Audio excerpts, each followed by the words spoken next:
Some weddings end with a kiss. This one ended with a death sentence. 600 guests stared as Adrian Voss, Manhattan's most powerful billionaire, stepped back from his bride at the altar. His whisper pierced the silence like a bullet.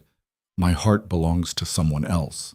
Elara Quinn, 23, an orphan who had just sold her life to save her family, stood there trembling in her white dress, now as heavy as a shroud. This is the story of a man who buried his heart, and the woman who dared to dig it up, even if it meant death.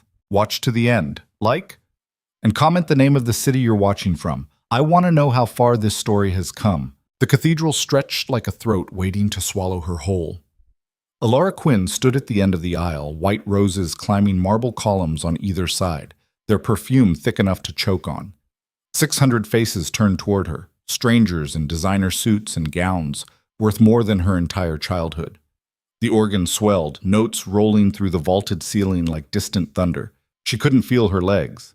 Her dress weighed 40 pounds. Silk and lace and seed pearls, hand-stitched by women whose names she'd never know.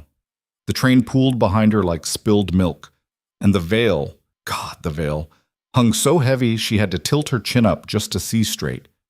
At the altar, Adrian Voss waited. He didn't smile, didn't shift his weight, didn't blink. Just stood there in a black tuxedo cut so sharp it could draw blood, hands clasped in front of him, expression carved from stone. His jaw was a hard line. His eyes, pale gray, almost colorless, tracked her approach with the same clinical detachment a surgeon might give a tumor. Elara's heel caught on the hem. She stumbled, barely caught herself. No one moved to help. She kept walking. The aisle stretched forever. Each step echoed. The roses pressed in from both sides, their thorns hidden beneath perfect petals. Her bouquet trembled in her hands. White peonies tied with silk ribbon, chosen by someone else, paid for by someone else, held by a girl who no longer recognized her own reflection. 3 weeks ago, she'd been waiting tables at a diner in Hoboken. 2 weeks ago, her uncle had shown up at her apartment with a contract and a gun on his hip. 1 week ago, she'd signed her name in ink that didn't smudge. Now she was here. Adrian's gaze never wavered. He watched her the way you'd watch a storm approach. Inevitable, destructive, beyond control. She reached the altar steps and her father, no, not her father, her uncle, the man who'd raised her after the accident, placed her hand in Adrian's. His fingers were cold. The officiant began to speak. Words she didn't hear, legal phrases wrapped in ceremonial language dressed up to sound like devotion. Adrian's hand stayed limp in hers. No squeeze, no reassurance, just dead weight. She tried to meet his eyes. He looked past her. Do you, Adrian Voss, take this woman? I do. Flat, mechanical, like confirming a wire transfer. And do you, Elara Quinn? Her throat closed. The cathedral spun. Those 600 faces blurred into a single judging mass, waiting for her to break, waiting for proof that she didn't belong here, that this was a mistake, that I do. Her voice cracked on the second word. The officiant smiled. Then, by the power vested in me, I now pronounce you husband and wife. He turned to Adrian, still smiling that serene, oblivious smile.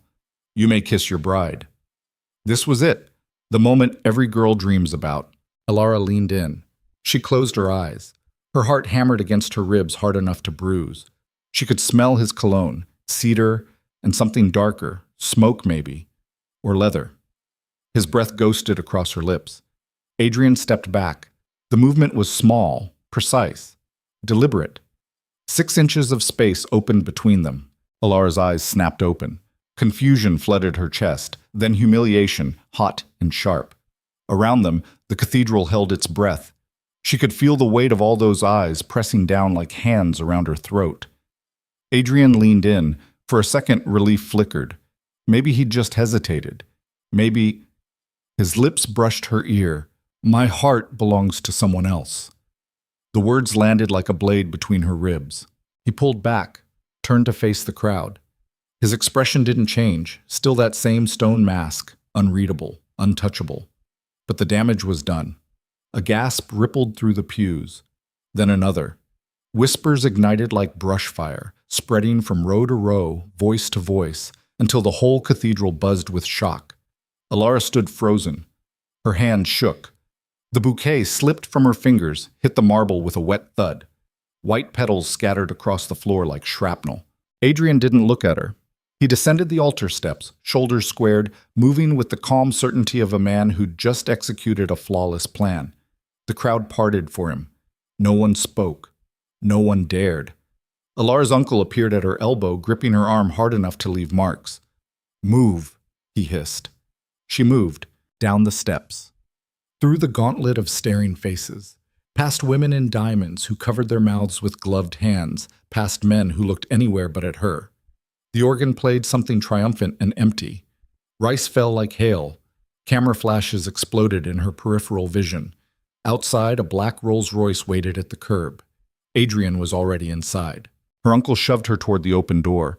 She climbed in, the dress catching, tearing, a seam splitting somewhere near her hip. The door slammed shut. The world went quiet. Adrian sat on the opposite seat, staring out the window. The driver pulled away from the curb. Alara's breathing came too fast. Her vision tunneled. The corset dug into her ribs, squeezing, crushing. She fumbled with the zipper, couldn't reach it, gave up. "Look at me." Her voice sounded small, pathetic. Adrian didn't move. "Look at me." Nothing.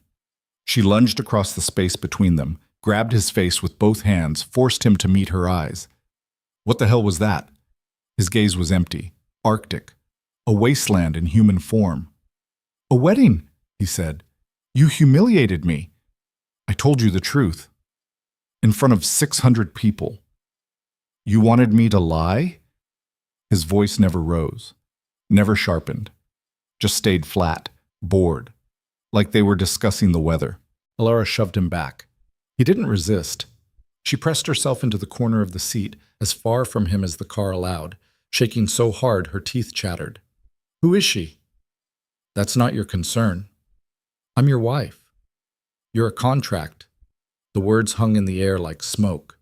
Alara laughed. It came out broken, jagged, a sound she didn't recognize.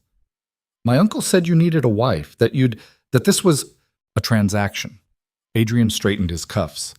"Your family needed money. I needed a wife. The terms were clear." "No one said anything about what? Love?" He turned to look at her then, really look at her, and there was nothing in his eyes but cold assessment. "Did you actually think this was a fairy tale?" Her face burned. "Your uncle owed $3 million to people who break bones for fun," Adrian continued. "Your aunt needed surgery she couldn't afford. Your cousin was 2 months from losing his business. I paid off every debt, covered every bill, set up trusts for the next generation. All I asked in return was your presence at public events and your silence everywhere else. You're insane." "I'm practical." "You're a monster." "Yes." He didn't blink. "I am, and you signed the papers anyway." The Rolls-Royce turned onto the highway, heading north out of the city. Rain started to fall, streaking the windows, blurring the lights of Manhattan into a distant smear. Alara closed her eyes. She'd read the contract, all 47 pages. Her uncle had sat across from her at the kitchen table, smoking cigarette after cigarette, while she turned each page with numb fingers. The money was real. The debts were real. The choice wasn't. Sign or watch everyone she loved drown. She'd signed. But somewhere in the back of her mind, she'd let herself hope. That maybe Adrian wasn't as cold as the rumors said. That maybe, once they were married, once she proved herself, things would... God, she was an idiot. The car slowed, turned. Gravel crunched under the tires. Alara opened her eyes. They were pulling up to a house. No, not a house. An estate. Iron gates swung open automatically. A long driveway curved through manicured grounds, flanked by oak trees older than the country. The main building loomed ahead, all gray stone and dark windows, a mansion that looked like it had been carved from the bones of something dead. The car stopped. Adrian got out without a word. Alara sat there, still shaking, until the driver opened her door. She climbed out. The rain had stopped, but the air smelled like wet earth and decay. Gravel bit through the thin soles of her heels. The front door stood open. Inside, the foyer stretched up 3 stories. A chandelier hung overhead, crystal and iron, throwing fractured light across marble floors. A grand staircase split in 2 directions. Portraits lined the walls. Stern-faced men and women in old-fashioned clothing, all dead, all watching. A woman appeared from a side hallway. Late 50s, severe bun, black dress, buttoned to the throat. "Mrs. Voss," she said, voice clipped. "I'm Margaret, head of household staff. I'll show you to your quarters." "Quarters?" "Your wing. This way." Alara looked at Adrian. He was already walking away, disappearing down a different hallway without a backward glance. "Wait." Margaret's hand closed around her elbow. Firm. Final. "This way, Mrs. Voss." She was led up the staircase, down a corridor lined with more portraits, past closed doors and silent rooms. The house felt empty, cavernous, like a mausoleum with running water. Margaret stopped at a door near the end of the hall, pushed it open. "Your bedroom. The sitting room is through there. Private bath, walk-in closet. Your wardrobe has already been delivered and organized. Breakfast is at 7, lunch at noon, dinner at 8. You're expected to dress appropriately for meals." "Where's Adrian's room?" "East wing." "How far?" "Far enough." Margaret's expression didn't change, but something flickered in her eyes. Pity, maybe, or contempt. "I'll send someone to help you out of the dress," she said, and left. The door clicked shut. Alara stood in the center of the room, alone. It was beautiful. King bed with silk sheets, velvet curtains, Persian rug, a fireplace with a marble mantel. Everything expensive, tasteful, cold. She walked to the window. The grounds stretched out below, acres of lawn, gardens, a pond in the distance. Beyond that, the Hudson River, black and slow. Across the water, the lights of the city glittered like broken glass. She pressed her forehead against the glass. Behind her, the door opened.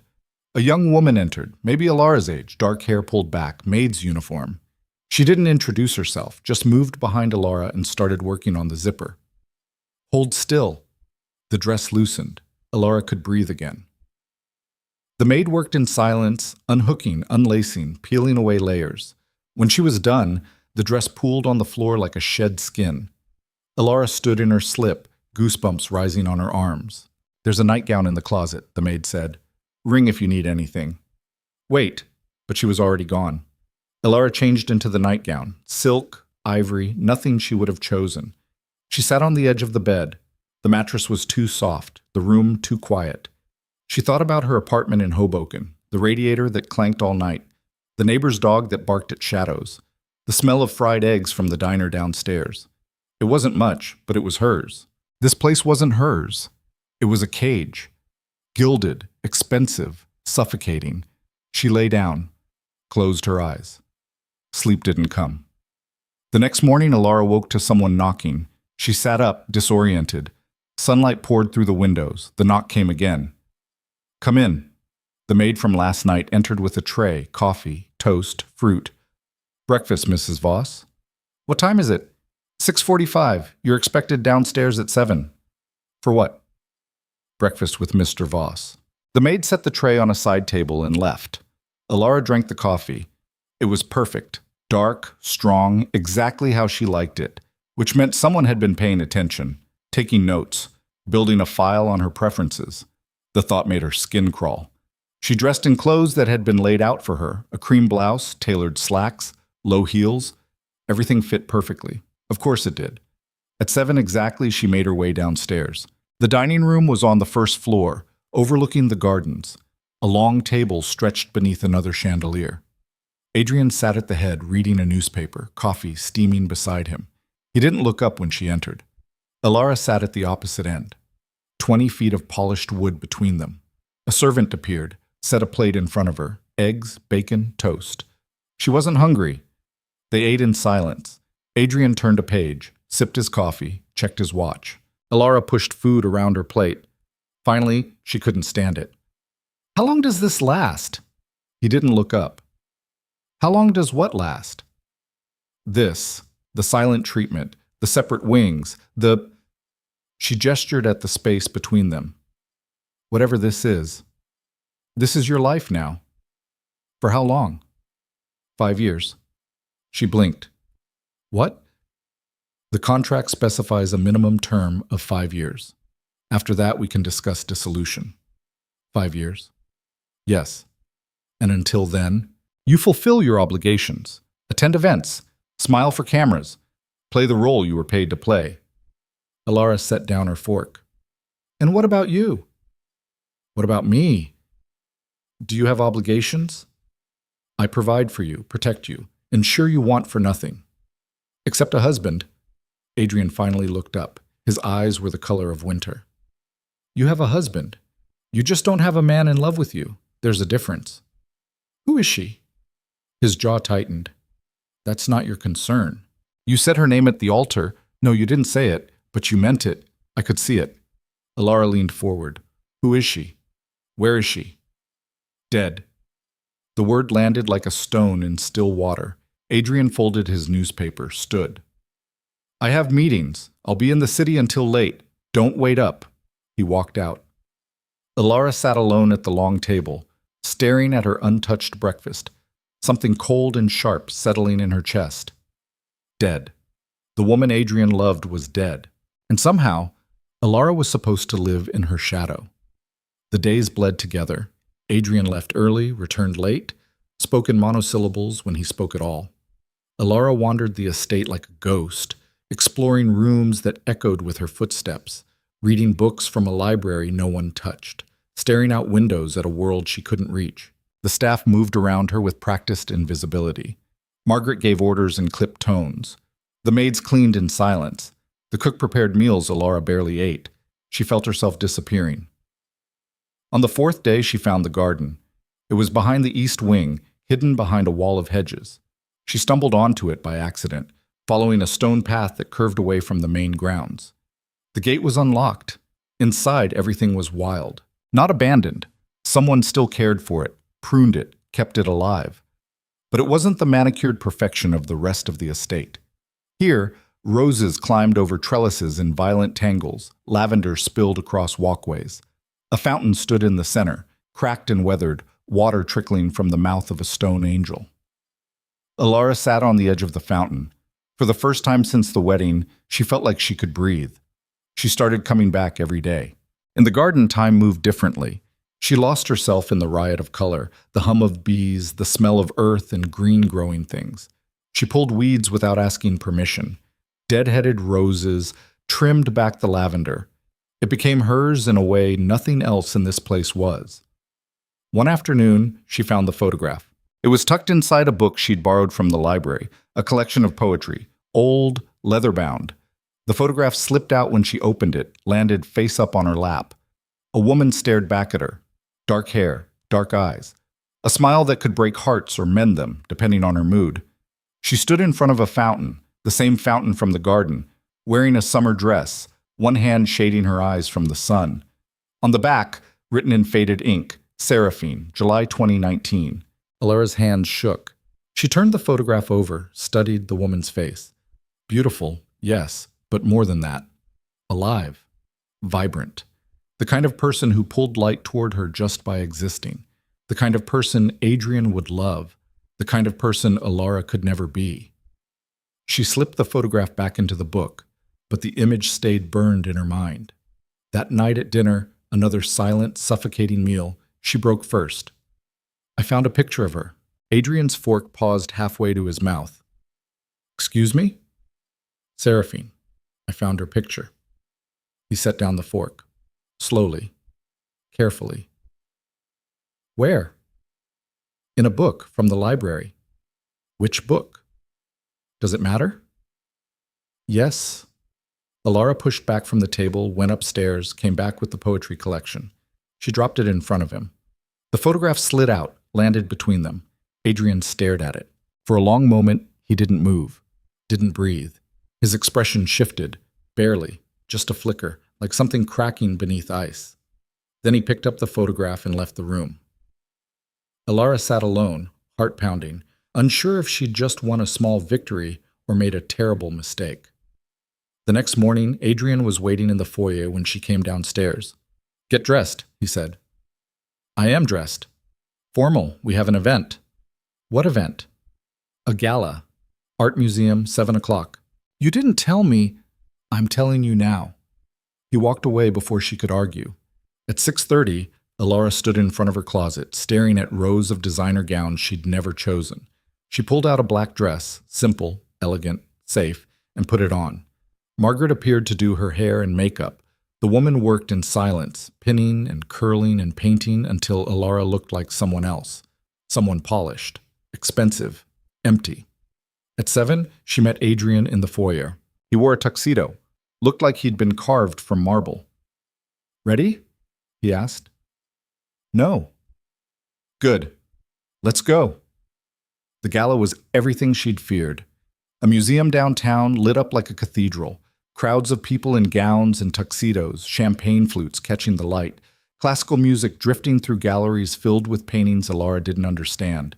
Adrian moved through it all with ease, shook hands, made small talk, smiled at the right moments. And beside him, Alara played her part, nodded, smiled, said nothing of substance. People stared. She could feel their eyes tracking her, assessing her, comparing her to whatever image of Adrian's wife they'd constructed in their minds. Most looked disappointed. An older woman cornered her near a Rothko.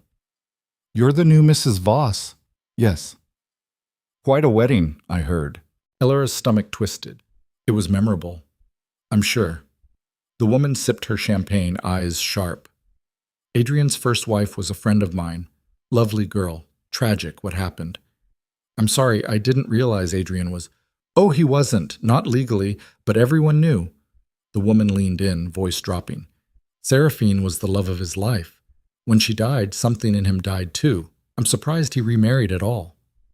"Why did she die?" The words came out before Alara could stop them. The woman's expression shifted. Pity again. Or maybe satisfaction. "He didn't tell you." "No?" "Perhaps you should ask him." She walked away, leaving Alara standing alone in front of a painting full of angry red squares. The drive home was silent. Adrian stared out the window. Alara stared at her hands. When they pulled up to the estate, she spoke before he could escape. "How did she die?" Adrian's hand froze on the door handle. "Car accident," he said. 5 years ago." "Were you—" "I was driving." The words punched the air from her lungs. Adrian opened the door, stepped out into the night. Alara sat in the car, alone, while everything she thought she understood shattered and rearranged itself into something darker. He blamed himself. That's why he wouldn't love again, wouldn't risk it. Because loving Seraphine had killed her, and Adrian Voss, ruthless, untouchable, carved from stone, couldn't survive that guilt a second time. She found him 2 hours later in his study. The door was open. He sat behind a massive desk, staring at a glass of whiskey he hadn't touched. Alara stepped inside. "You weren't responsible." He didn't look up. "You don't know that. Car accidents happen. Not to me. I'm careful. I plan. I control variables." His voice stayed flat, but something underneath it vibrated like a plucked wire. "She wanted to go to dinner. I was tired. We argued. I drove angry. There was rain. A truck ran a red light. I swerved. We hit a barrier. The passenger side took the impact. That's not... She died in my arms while I waited for paramedics who came too late." Alara's throat closed. Adrian finally looked at her. "I don't need your pity, and I don't want your comfort. I want you to understand why this—" he gestured between them— "will never be more than what it is. A contract, an arrangement, nothing else." "I understand," Alara said quietly. "Good." She turned to leave. "But I'm not her." Adrian's eyes sharpened. "I'm not Seraphine, and you're not the man you were 5 years ago, so maybe—" She hesitated. "Maybe you're not as good at controlling variables as you think." She left before he could respond. That night, lying in bed, Alara made a decision. She wouldn't try to replace Seraphine, wouldn't compete with a ghost, wouldn't beg Adrian to love her. But she wouldn't disappear either. She'd survive, adapt, find a way to exist in this cold, beautiful prison. And maybe, she'd find a way to remind Adrian Voss what it felt like to be human. The next morning, she started with the staff. Margaret first. Alara found her in the kitchen, reviewing menus with the cook. "Good morning, Margaret." The older woman looked up, surprised. "Mrs. Voss, do you need something?" "I wanted to thank you for everything. I know this situation is unusual, but you've been professional and kind, and I appreciate it." Margaret blinked. I'm just doing my job. Then you're very good at it. A pause. Then, barely perceptible, Margaret's expression softened. Thank you, Mrs. Voss. Alara moved on to the maids. Learned their names, Sophie, Claire, Anna. Asked about their lives. Listened when they answered. She helped the cook prep vegetables. Carried linens to the laundry. Pulled weeds in the garden until her hands blistered. The staff didn't know what to make of her at first. But slowly, things shifted. Sophie started smiling when Alara walked into a room. Claire asked her opinion on flower arrangements. Anna brought her tea without being asked. The house felt less like a mausoleum, Adrian noticed. She could tell by the way he watched her at dinner, silent, assessing, like he was trying to solve an equation that didn't add up. One evening, he spoke. You've been busy. I don't like being idle. The staff aren't your friends. Why not? Because you're their employer. You're their employer, I'm just here. Adrian's jaw tightened. You're making them uncomfortable. They don't seem uncomfortable. They're being polite. Maybe you should try it sometime. The words came out sharper than she intended. Adrian set down his fork. Stood. I have calls to make.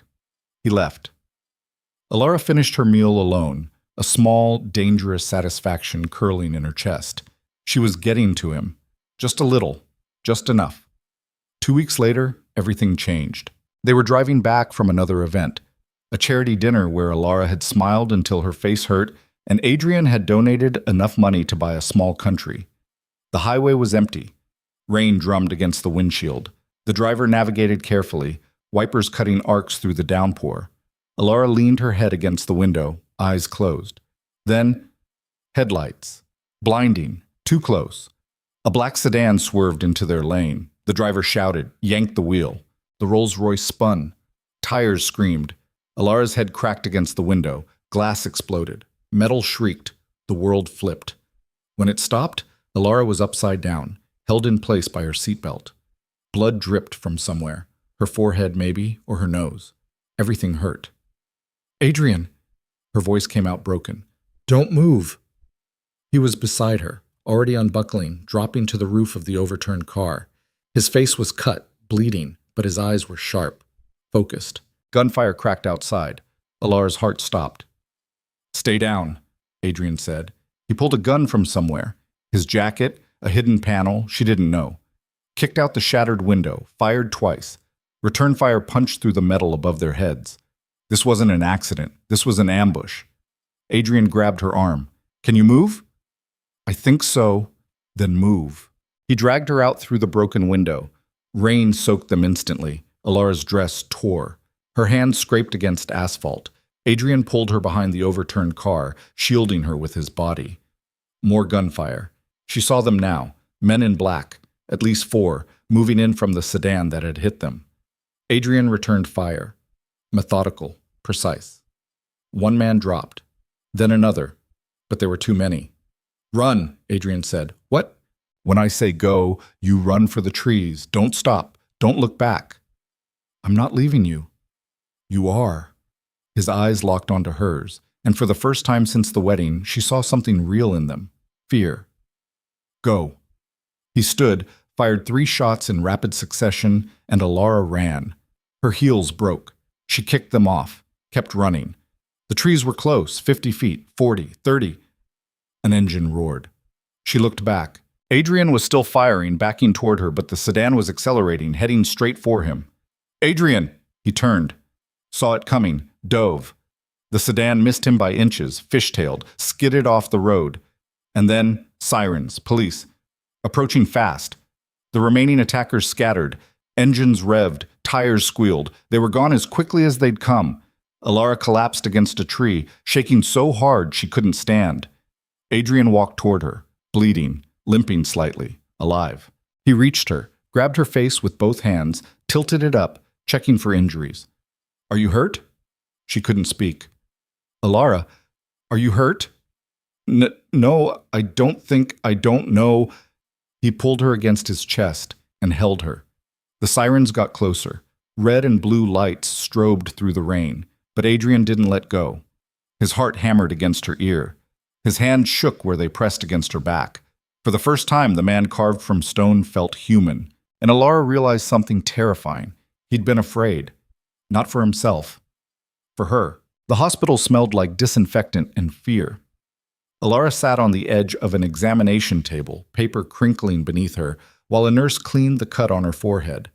The woman worked in silence, dabbing antiseptic that stung like hell, fingers gentle but impersonal. "You're lucky," the nurse said. "Could have been much worse." Lucky. Alara wanted to laugh. Through the curtain, she could hear voices, police officers asking questions, Adrian answering in that flat, controlled tone he used when emotions were a liability. She caught fragments. "Routine drive. Came out of nowhere. No, I don't know who they were." Lies delivered like facts. The nurse finished, taped a bandage across Alara's temple. "All done. Try to rest. You've had a shock." Alara nodded. The woman left. Alone, Alara stared at her hands. They were still shaking, dried blood crusted under her nails.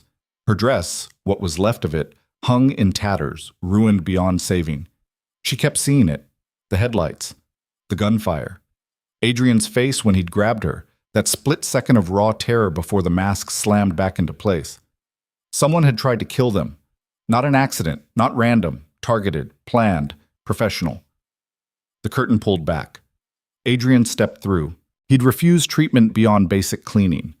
A butterfly bandage held together a gash on his cheekbone. His tuxedo was shredded, blood-stained, unsalvageable. But he stood like nothing had happened, shoulders squared, expression blank. "We're leaving," he said. "The police are finished. Let's go." He turned without waiting for a response. Alara slid off the table, winced as her bare feet hit cold linoleum. Her heels were gone, lost somewhere on the highway. A nurse had given her paper slippers that whispered against the floor as she followed Adrian through fluorescent corridors. A car waited outside. Not the Rolls-Royce. That was twisted metal on a flatbed somewhere. This one was identical. Black. Bulletproof glass. A driver who didn't make eye contact. They climbed in. The door shut. The world went quiet again. Adrian pulled out his phone, started typing. Alara watched the hospital disappear behind them. Who were they? Adrian didn't look up. "I don't know yet. But you have ideas. Always. Are you going to share them?" "No." Her jaw clenched. "Someone just tried to kill us, Adrian. I think I have a right to know why." "You have a right to safety. Information is optional." "Stop talking to me like I'm a child." His fingers paused on the screen. He looked at her then, really looked, and something dangerous flickered behind his eyes. "You want information? Fine. I have enemies, lots of them. Business rivals who'd profit from my death. Former partners who feel cheated. People I've destroyed because they got in my way. Any one of them could have arranged this, or all of them working together. I won't know until my people finish investigating." "Your people?" "Yes. The same people who were supposed to keep us safe tonight?" Adrian's expression hardened. "They failed. It won't happen again." "How can you be sure?" "Because I'm going to find whoever did this, and I'm going to bury them so deep they'll forget what sunlight looks like." The words came out soft, conversational, more terrifying than if he'd shouted. Alara looked away, pulse hammering. They drove in silence. When they reached the estate, dawn was bleeding across the horizon. Gray light turned the gardens into something ghostly, unreal. The house loomed ahead, dark windows watching. Adrian got out first. Alara followed, paper slippers disintegrating on gravel. Margaret met them in the foyer, face pale. "Mr. Voss, thank God. We heard about the accident." "Not an accident." Adrian shrugged off his ruined jacket, dropped it on the floor. "Increase security. No one enters or leaves without my explicit approval. Lock down the grounds. I want cameras on every entrance, armed guards on rotation, and background checks on anyone who's been hired in the last 6 months." Margaret nodded, already pulling out her phone. Adrian started toward the stairs. "Wait," Alara's voice cracked. "That's it? You're just going to, what, go to bed? Pretend this didn't happen?" He paused, one hand on the banister. "I'm going to shower, change, make calls. And then I'm going to find the people responsible and end them. What are you going to do?" "I don't know." "Then figure it out." He climbed the stairs, each step measured, controlled, a man operating on autopilot. Alara stood alone in the foyer, exhaustion crashing over her like a wave. Margaret touched her arm. "Come on, dear, let's get you cleaned up." She let herself be led upstairs, too tired to argue. In her room, Margaret helped her out of the destroyed dress, started a bath, left her alone with a promise to bring tea. Alara sank into hot water that turned pink with blood. Not hers, she realized. Adrian's. From when he'd held her. She closed her eyes, tried not to think about the way his hands had shaken. When she finally climbed out, Margaret had left clothes on the bed. Soft things. Comfortable. A cashmere sweater and leggings that felt like safety. Alara dressed, sat by the window, watched the sun climb higher, couldn't sleep. Around noon, there was a knock. "Come in." Sophie entered with a tray. "Lunch, Mrs. Voss. Margaret thought you might not come down." She was right. Sophie set the tray on the side table. Soup, bread, tea. Simple food that smelled like comfort. "Is he eating?" Alara asked. Sophie hesitated. "Mr. Voss is in his study. He's had coffee, that's all." "Of course." Alara waited until Sophie left, then ignored the tray and went downstairs. Adrian's study was in the west wing. She'd only been inside once, the night she'd confronted him about Seraphine. The door was closed now. She knocked. No answer. She opened it anyway. Adrian sat behind his desk, surrounded by screens. Security footage played on one monitor, maps on another, documents scattered across the surface, surveillance photos, financial records, names highlighted in red. He didn't look up. Alara closed the door behind her, walked to the desk. "You need to eat." "Later." "It's been 12 hours." "I said later." She reached across the desk, closed his laptop. Adrian's eyes snapped to hers. "Don't. You're going to make yourself sick." "I'm fine." "You're not." "Alara," his voice dropped, warning clear. "Move the laptop." "No." They stared at each other across the desk. Then Adrian stood, walked around, opened the laptop himself, and returned to his chair. Dismissed. Alara didn't move. "I could have died last night," she said quietly.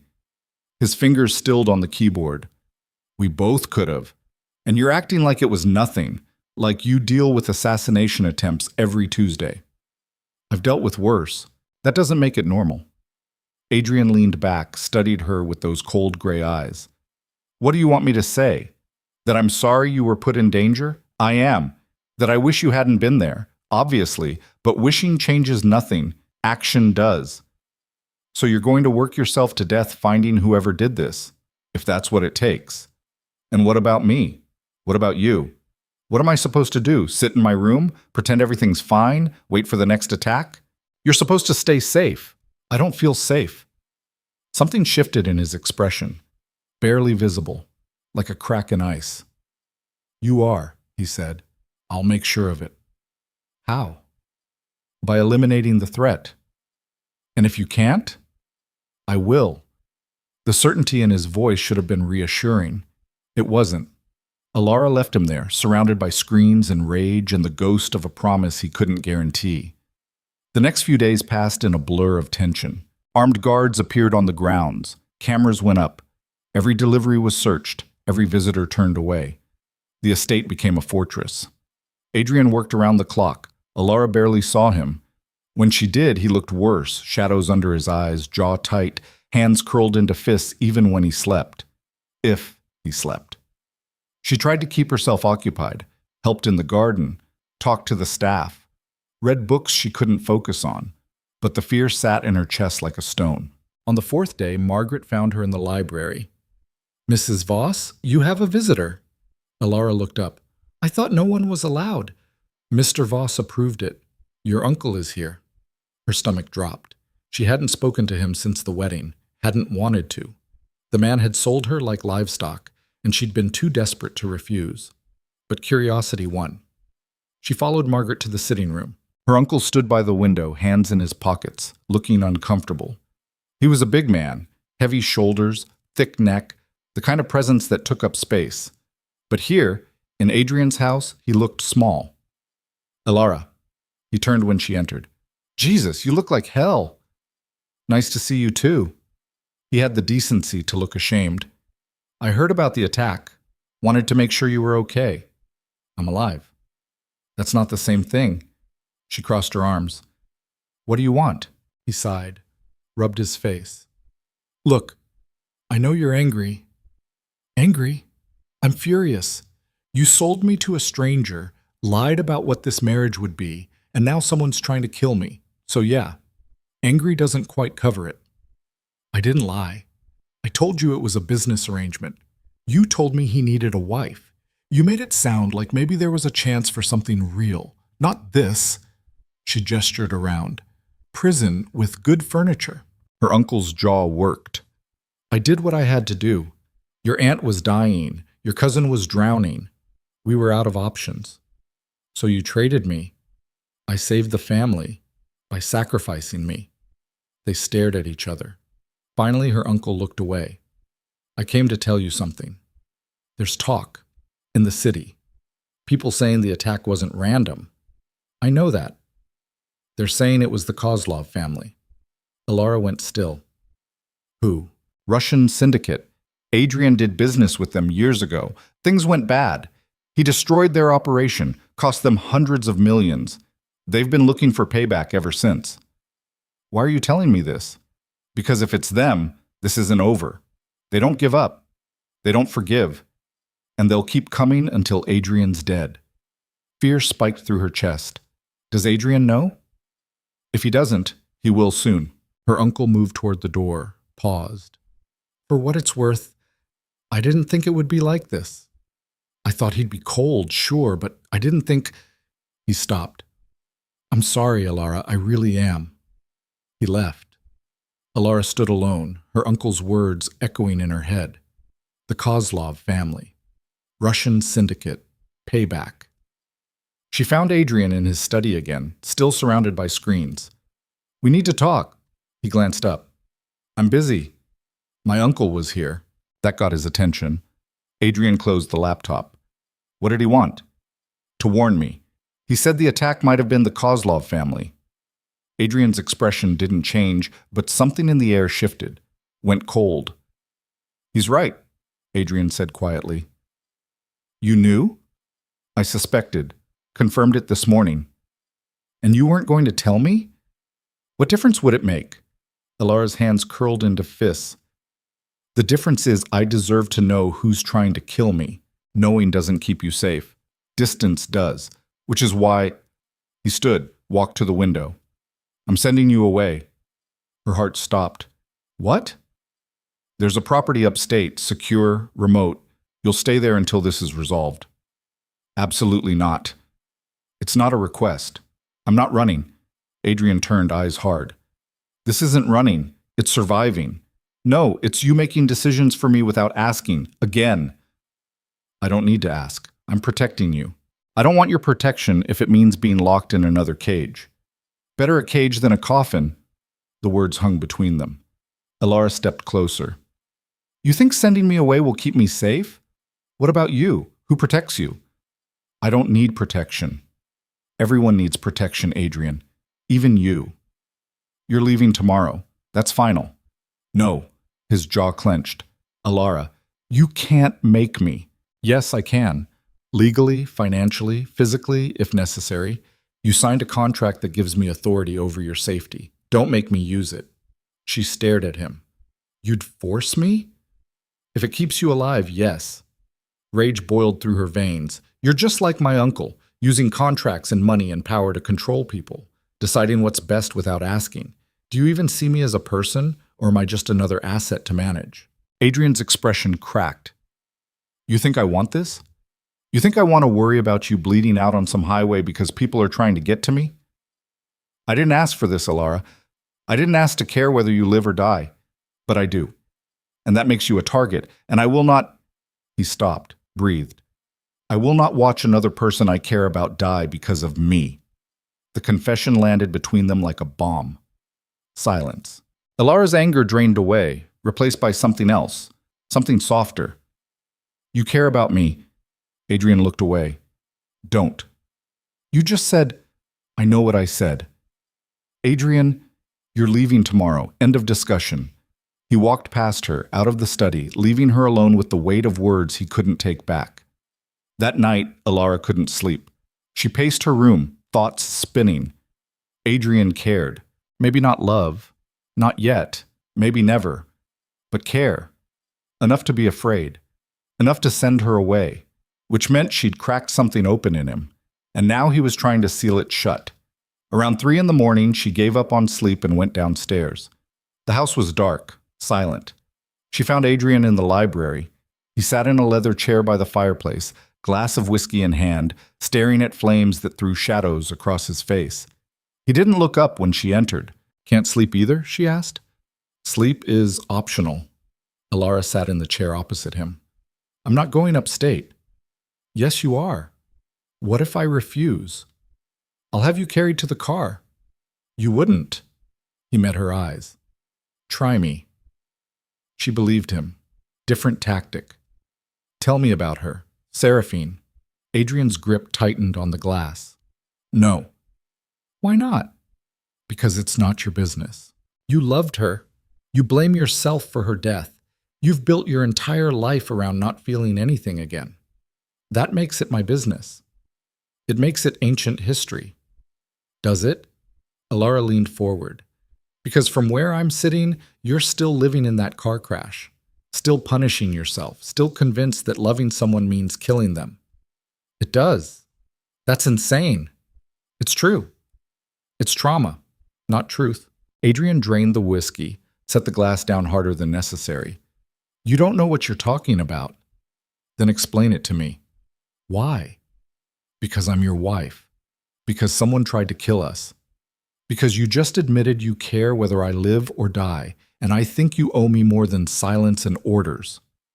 They stared at each other across the space between the chairs. Finally, Adrian spoke. She was a musician, violinist. We met at a benefit concert. She was playing Vivaldi, and He stopped, started again. "I don't believe in love at first sight, but that night I did. She was brilliant, fearless. She saw through every wall I'd built and didn't care. Just walked right past them like they were tissue paper." His voice stayed flat, but something underneath it trembled. "We were together 2 years. I asked her to marry me. She said yes. We set a date, and then..." He looked at the fire. "She wanted to celebrate. Dinner at her favorite restaurant. I'd been working 18-hour days, closing a deal. I was exhausted. I told her we should stay in. She pushed. We argued. I gave in." Alara's chest tightened. "It was raining. Roads were slick. We were 10 minutes from the restaurant when a truck ran a red light. I saw it coming, swerved, hit a concrete barrier. Her side took the impact. Door caved in, glass everywhere. She was..."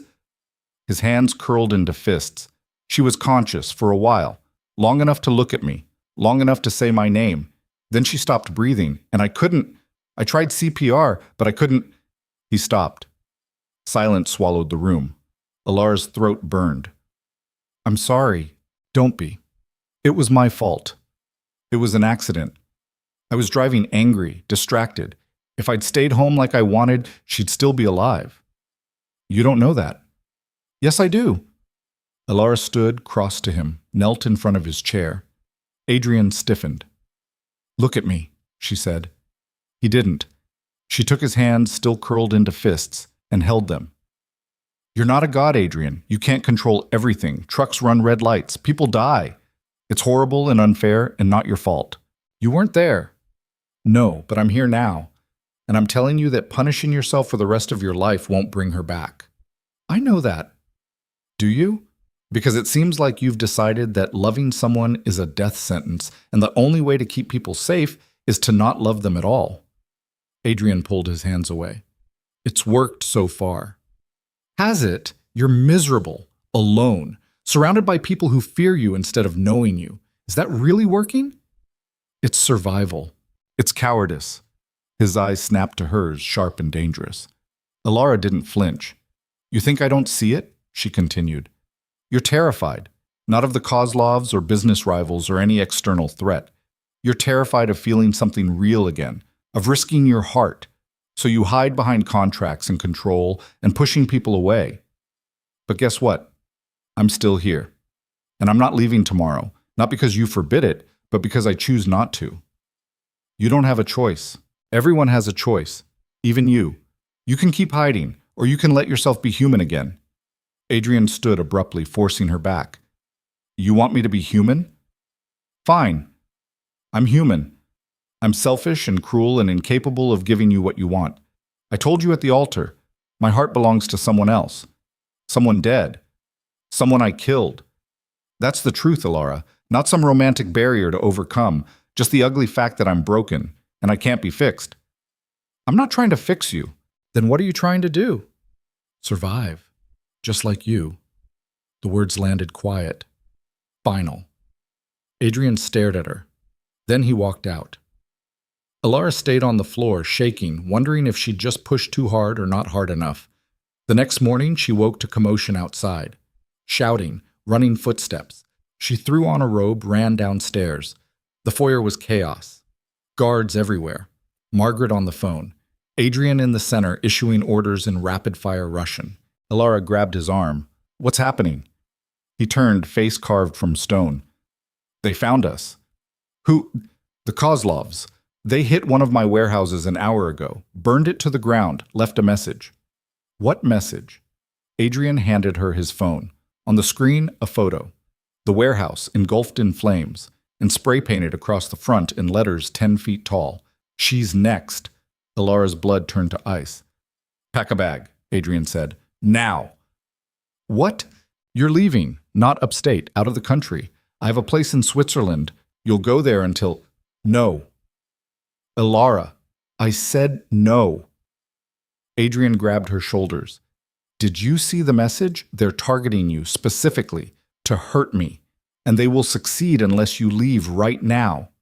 Then let's go together. I can't run. If I run, I look weak. They'll chase us both. So what? You stay here and fight while I hide on another continent? Yes. That's not a plan. That's suicide. It's strategy. It's you trying to get yourself killed because you think you deserve it. His grip tightened. This isn't about what I deserve. It's about keeping you alive. And what about you? What happens when they come for you? I'll handle it. Like you handled last night? We barely survived, Adrian. You think you can take on an entire syndicate alone? I've done it before. And how many people died? The question hit like a slap. Adrian's hands dropped. Before he could respond, an explosion rocked the house. The windows shattered. Alara hit the floor. Glass rained down. Alarms screamed. Adrian was on top of her instantly, shielding her with his body. Stay down, he said. Gunfire erupted outside. Then inside. The front door splintered. Men in black poured through, armed, masked, moving with military precision. Adrian pulled his gun, fired twice. 2 men dropped. But there were more. Too many. He grabbed Alara, dragged her behind a marble column. The panic room, he said. East wing, 3rd door on the left. Code is 1847. Go. Not without you. I'll be right behind you. Go. She ran. Behind her, gunfire, shouting, the sound of bodies hitting marble. She made it to the east wing, found the door, punched in the code with shaking hands. The door opened. She hesitated, looked back. Adrian was fighting 3 men at once. Blood streaked his face. He moved like violence personified, brutal, efficient, unstoppable. But they kept coming. Alara made a choice. She stepped into the panic room, grabbed the shotgun mounted on the wall, checked it was loaded, and ran back. Adrian saw her coming. What the hell are you? She fired past him. The man behind him dropped. Adrian spun, took down another. They fought back to back. Alara had never fired a gun before yesterday. Now she couldn't afford to miss. She didn't. The attackers fell. 1, 2, 3. Then silence. Adrian and Alara stood in the wreckage of the foyer, surrounded by bodies, breathing hard. You were supposed to hide, Adrian said. I don't hide. You could have been killed. So could you. He stared at her, blood on his face, death in his eyes, and something else. Something raw and terrified and achingly human. Don't ever do that again, he said. Make me a promise first. What? Stop trying to protect me by pushing me away. If you want me safe, let me stand beside you. Not behind you, beside you. Adrian's jaw worked. Outside, sirens approached. Police, ambulances, the aftermath. But here, in this moment, It was just them. Two people who'd survived something impossible. Together. Okay, Adrian said quietly. Okay? You can stay. It wasn't a declaration of love. It wasn't even close. But it was a crack in the armor. And Alara would take it. Because for the first time since the wedding, Adrian Voss wasn't pushing her away. He was letting her in. Just a little. Just enough. The police took hours. Statements, evidence collection, body bags. Alara sat in the library, wrapped in a blanket someone had given her, watching through the window as crime scene techs photographed blood spatter in cataloged shell casings. 8 attackers, all dead. 0 casualties on their side, though 3 guards were injured, 1 seriously. Adrian had disappeared somewhere to make calls. Margaret brought tea Alara didn't drink. Finally, around sunset, the police left. Adrian found her still in the library. He'd cleaned up, changed clothes, looked almost normal except for the cuts on his face and the darkness in his eyes. "We need to leave," he said. "I thought I could stay." "You can, just not here. The house isn't secure anymore." "Where then?" "I have a building in the city, penthouse, top 3 floors, better security. We'll go there tonight." Alara nodded. They packed in silence. An hour later, they were in another black car driving south toward Manhattan. The city rose ahead of them, lights beginning to glow as dusk settled. Adrian stared out the window. Alara watched him. "What happens now?" she asked. "Now I end this." "How?" "By doing what I should have done 5 years ago. I'm going to find Dmitry Kozlov, and I'm going to offer him a deal." "What kind of deal?" Adrian's eyes met hers, cold, final. "His life for yours." And Alara realized the point of no return had arrived. Not for her, for him.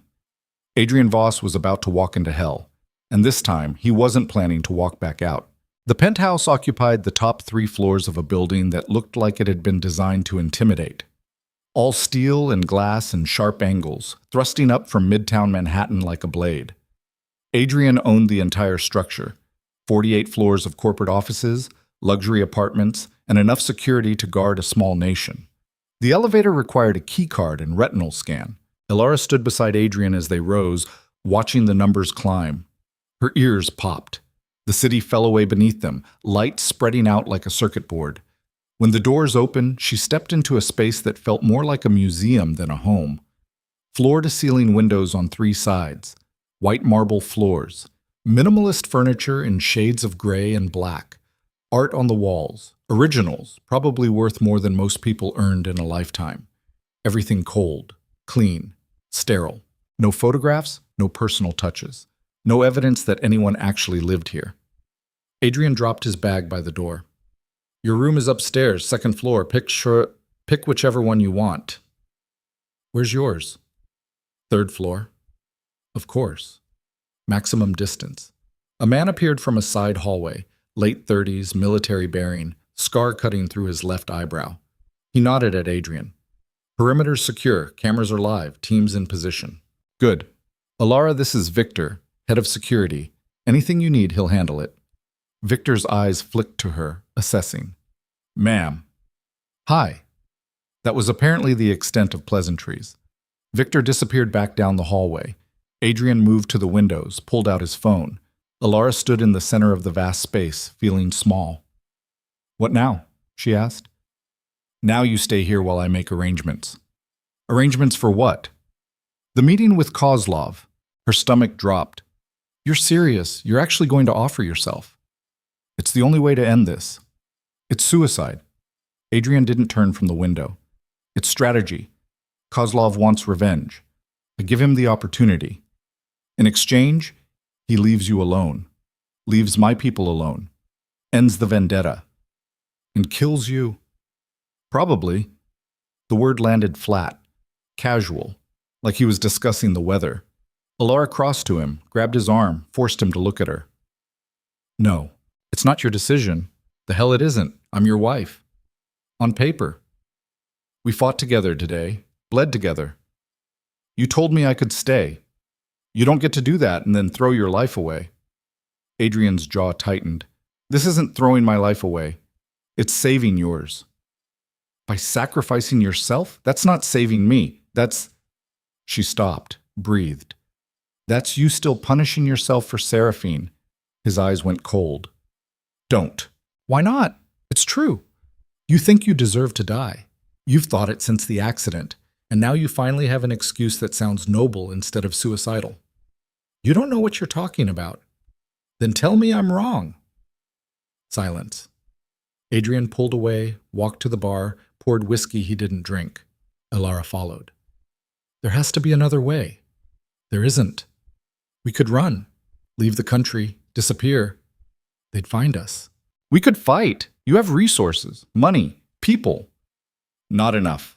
The Kozlovs have been building power for decades.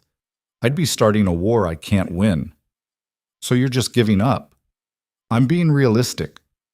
Elara wanted to scream, wanted to shake him, wanted to do something that would crack through the wall he'd rebuilt around himself. Instead, she said quietly, "What about me?" Adrian looked at her. "If you die, what happens to me? The contract ends. The protection ends. I go back to being nobody, alone, waiting tables in Hoboken, except now I'm a widow of a man the Kozlovs hated. You think they'll just forget about me?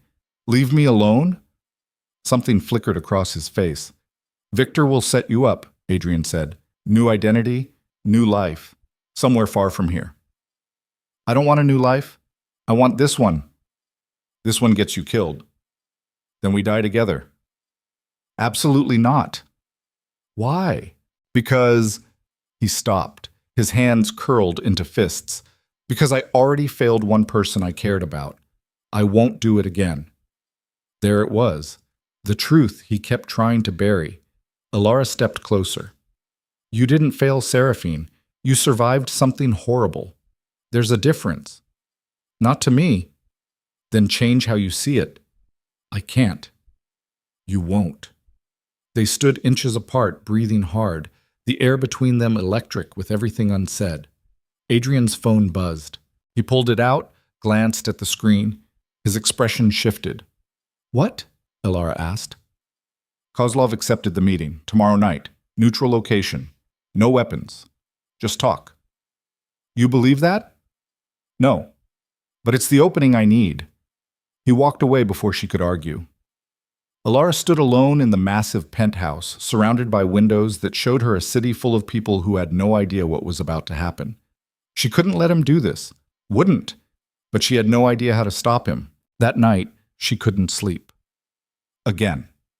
She lay in the guest room Adrian had given her, all white linens and abstract art and the kind of mattress that cost more than a car, and stared at the ceiling. Around 2 a.m, she gave up. Downstairs, the penthouse was dark, except for the glow of the city through the windows. She moved through shadows, barefoot on cold marble, until she found Adrian. He sat at the dining table, a slab of black granite that could seat 20, surrounded by documents, laptops open, screens glowing, still working, always working.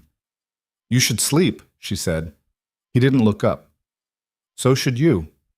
Elara sat across from him. "What are you doing?" "Updating my will, transferring assets, making sure everything's in order." "You're planning your own funeral." "I'm being thorough." She reached across the table, closed the nearest laptop. Adrian's eyes finally met hers. "Stop," she said. "Stop what?" "Accepting this. You're acting like you're already dead." "I'm acting like a man who understands probability. Probability says we should have died on that highway. We didn't.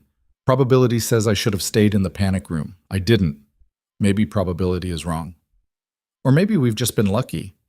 And luck runs out." Elara stood, walked around the table, sat in the chair next to him. "Tell me about the meeting. Where is it? Who's coming? What's the plan?" Adrian hesitated, then he sighed. "A warehouse in Brooklyn. Red Hook. Kozlov's territory, but technically neutral. Neither of us controls it. He's bringing 2 men. I'm bringing Victor and 1 other." "That's it? 3 against 3? More would look like aggression. This is supposed to be a negotiation. Except you're not negotiating. You're offering yourself." "Yes." "And if he refuses?" "He won't." "How do you know?"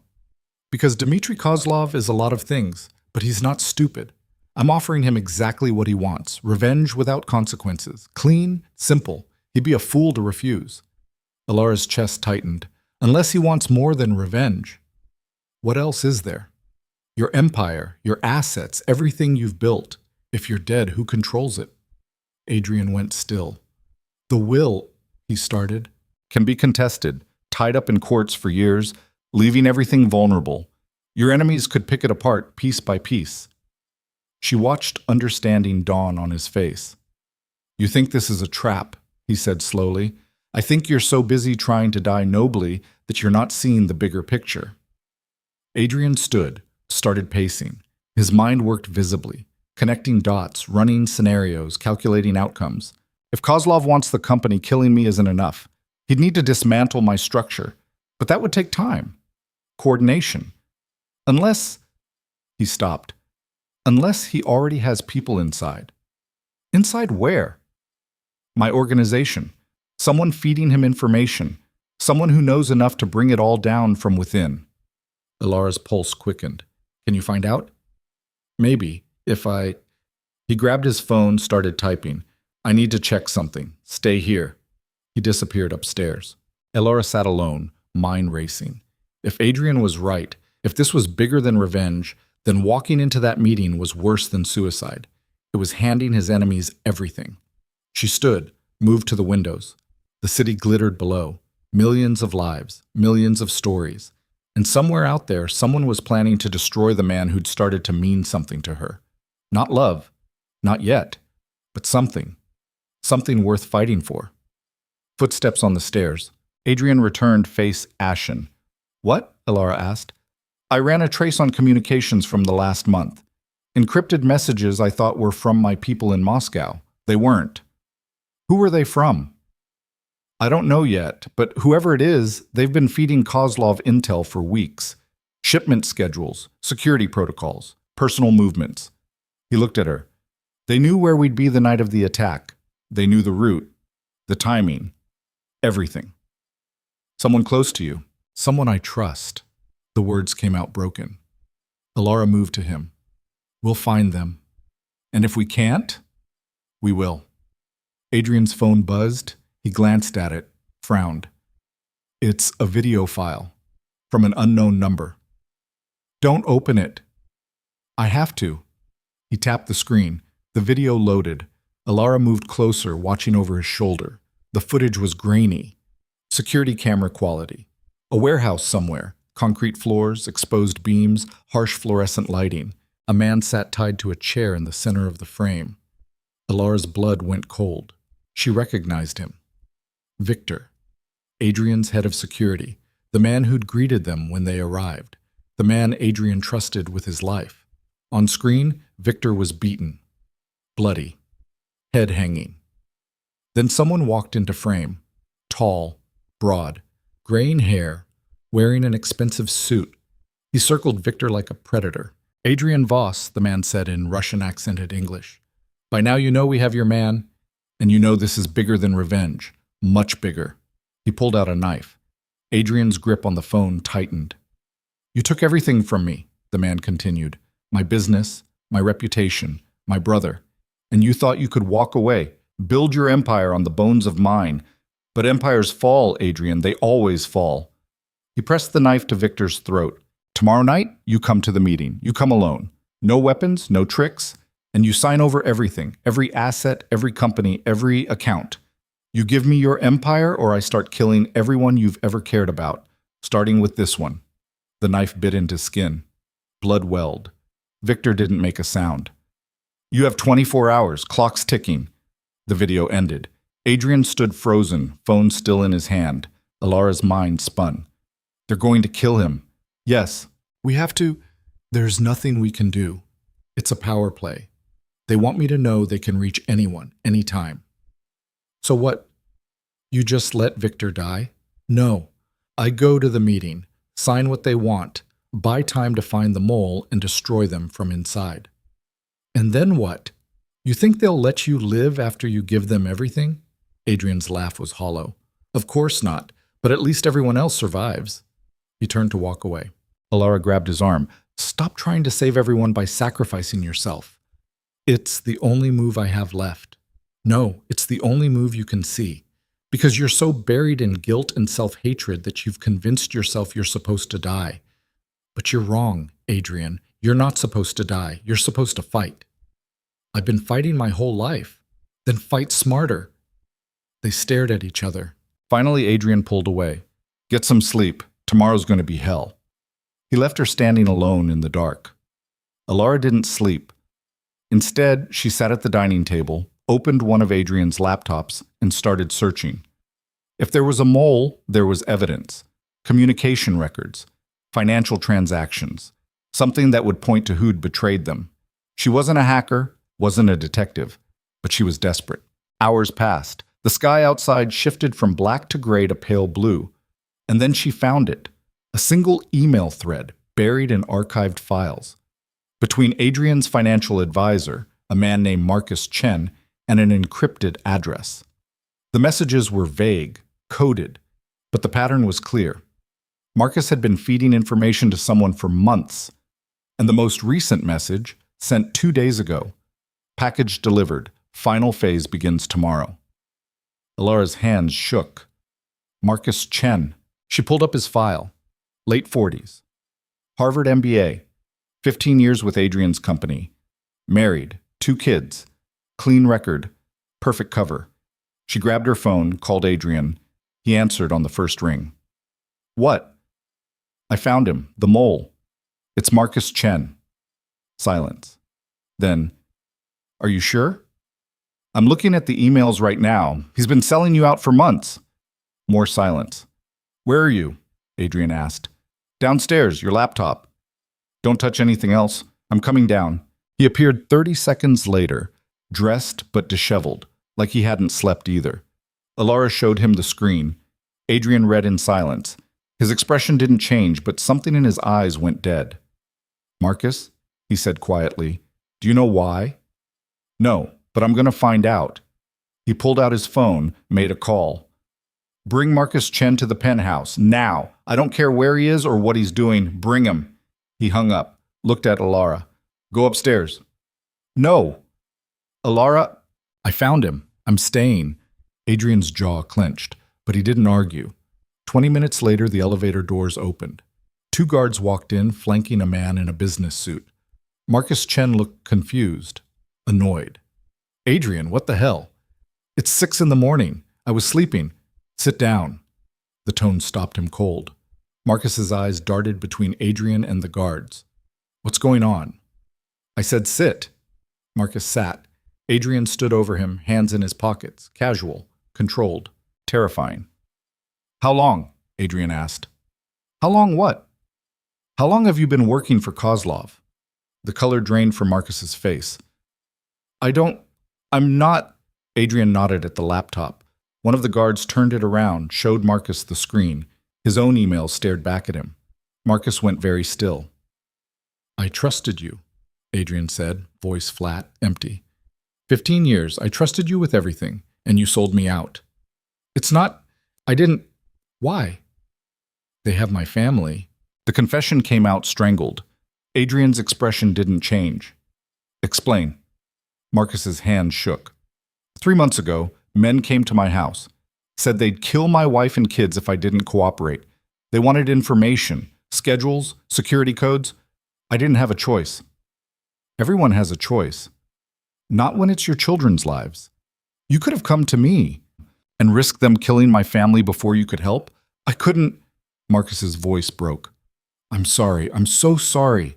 But they have them right now. And if I don't deliver what they want, where?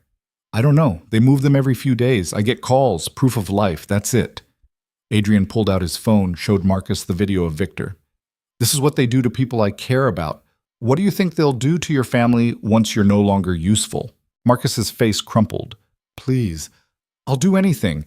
Just help me get them back. Adrian studied him for a long moment.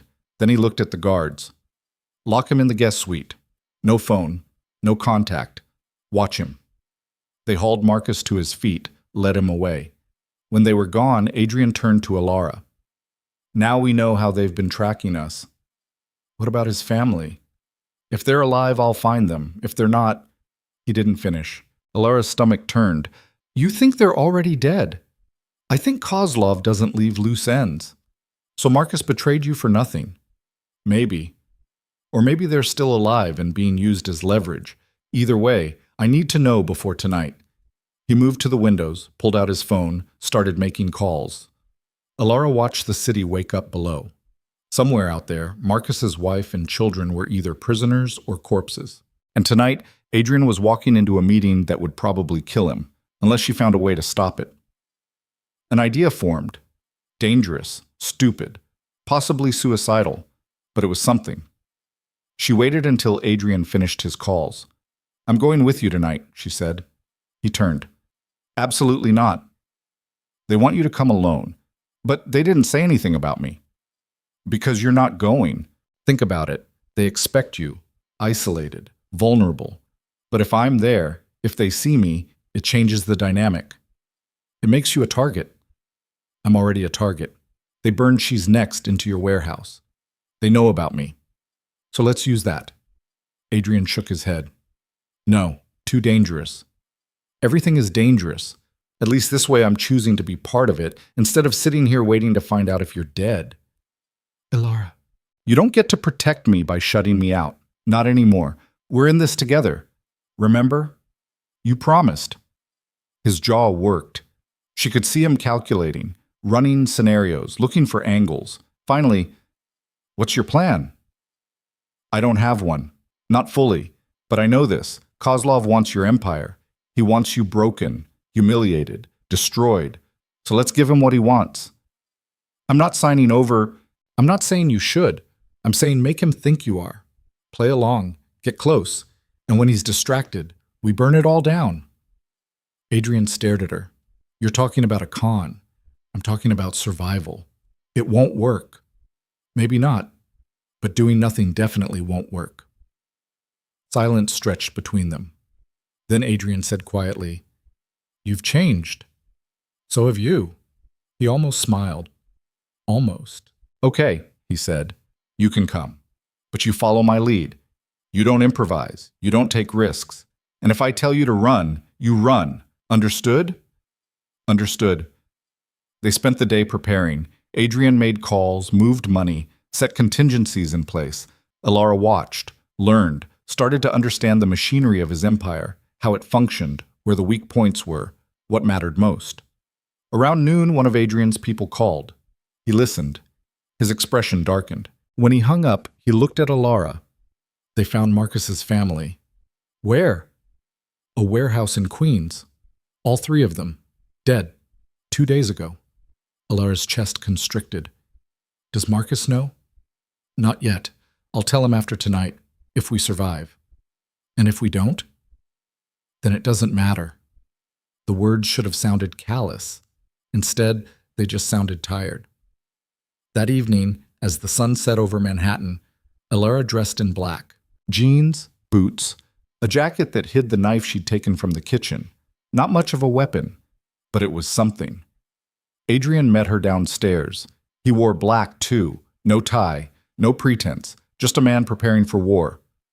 Ready? He asked. No. Good. Neither am I. They took the elevator down to the garage. A car waited. Not the Rolls-Royce. Something anonymous, stolen plates. Adrian drove. They crossed the bridge into Brooklyn as twilight bled into darkness. The warehouse district of Red Hook spread out around them. Abandoned buildings, rusted shipping containers, streets empty of people. Perfect place for murder. Adrian parked 2 blocks away, killed the engine. They sat in silence. Last chance to change your mind, he said. Not a chance. He looked at her, really looked, like he was memorizing her face. If this goes wrong, it won't. If it does, I need you to know. He stopped, started again. I need you to know that you were right. About everything. I was hiding, punishing myself, too afraid to feel anything real again, but you, his voice roughened.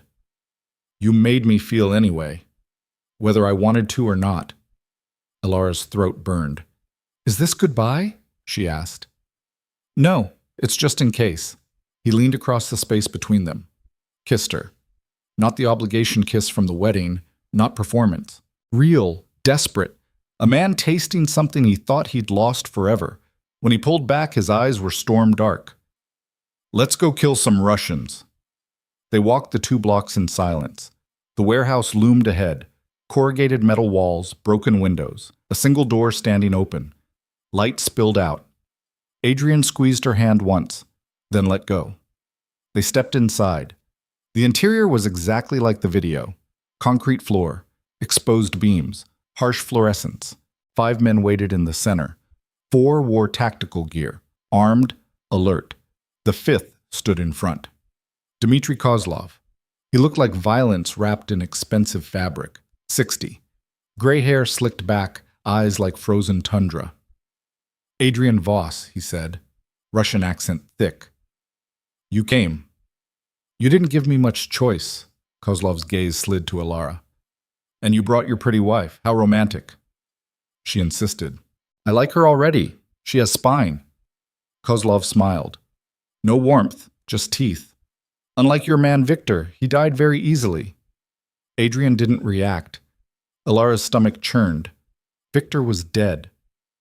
"Let's skip the theater," Adrian said. You want my empire. I'm willing to discuss terms."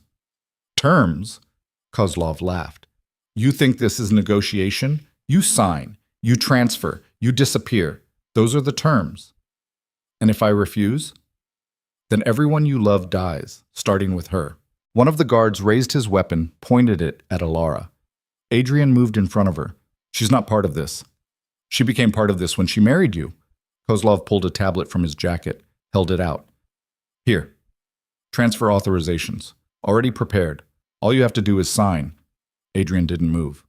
"Or I put a bullet in her right now. Your choice." Alara's heart hammered. This was it. The moment everything fell apart or came together. Adrian took the tablet, looked at the screen, then looked at Kozlov. "You killed Marcus's family." Kozlov shrugged. "They were leverage, no longer necessary." "And Victor?" "He knew too much." "What about me? After I sign, what happens then?" "That depends." "On what?" "On how cooperative you are." Adrian's finger hovered over the signature line. Alara held her breath. Then Adrian smiled. Cold, sharp, deadly. "Here's the thing, Dmitri. I'm not signing anything." Kozlov's expression shifted. "Then she dies." "No, she doesn't. Because your man with the gun, he works for me." The guard holding the weapon blinked, then lowered it and pointed it at Kozlov. Chaos erupted. The other 3 guards moved. Adrian moved faster. He pulled a gun from somewhere, hidden at his back, and fired twice. 2 guards dropped. The 3rd lunged at Alara. She stumbled back, pulled the knife, slashed wildly, caught him across the arm. He roared, grabbed her throat. Then his head snapped back. Adrian had shot him. The guard crumpled. Alara gasped for air. Kozlov stood frozen, surrounded by bodies, the turncoat guard's weapon pressed to his spine. Adrian walked over, calm, controlled. "You made a mistake, Dmitri. You assumed I'd come here helpless. But I've been planning this since the moment you sent that video." "You... how?" "Your man Ivan?" Adrian nodded at the guard holding the gun. "He's been mine for 3 years, deep cover, waiting for exactly this moment." Kozlov's face twisted with rage. "You think you've won? I have armies." "Had, past tense. While you were busy setting this trap, my people were dismantling your entire operation, every warehouse, every account, every contact. By morning, you'll have nothing." "You're bluffing." Adrian pulled out his phone, showed him the screen. Live feeds. Raids in progress. Buildings burning. Money moving. Kozlov's empire collapsing in real time. His face went white. "You destroyed me," he whispered. "No, you destroyed yourself. I just lit the match." Adrian raised his gun. "Wait!" The shot echoed through the warehouse. Kozlov fell. Silence. Alara stared at the body, at the blood spreading across concrete, at Adrian still holding the gun, expression empty. He'd done it, ended the threat, survived. They'd survived. Then footsteps. From the shadows at the back of the warehouse, a figure stepped into the light. Alara's blood froze. It was a woman. Dark hair, dark eyes, wearing clothes that cost more than cars, and she was smiling. "Hello, Adrian," the woman said. Adrian's gun clattered to the floor. His face had gone ashen, like he'd seen a ghost, because he had. "Seraphine," he whispered. The woman who'd died 5 years ago, the love of his life, standing right in front of him, very much alive. And from the look in her eyes, very much his enemy. Alara's world tilted. This wasn't possible. Seraphine was dead. Adrian had watched her die, held her while she bled out. But here she stood, breathing, smiling, destroying everything. "Surprised?" Seraphine asked. "You should be. Took a lot of work to stay dead this long." Adrian couldn't speak. Alara found her voice. How am I alive? How did I survive the crash? How have I been pulling strings for 5 years while Adrian thought I was rotting in a grave?" Seraphine laughed, bitter, cold. "So many questions, but we don't have time for all of them. Guards!" More men poured in from the back, at least 10, all armed. Ivan, the turncoat, swung his weapon toward Adrian. "Sorry, boss," he said. "Better offer." Adrian stood frozen, still staring at Seraphine like his brain couldn't process what he was seeing. Alara grabbed his arm. "Adrian, I don't understand," he said, voice broken. "You died. I held you. You stopped breathing."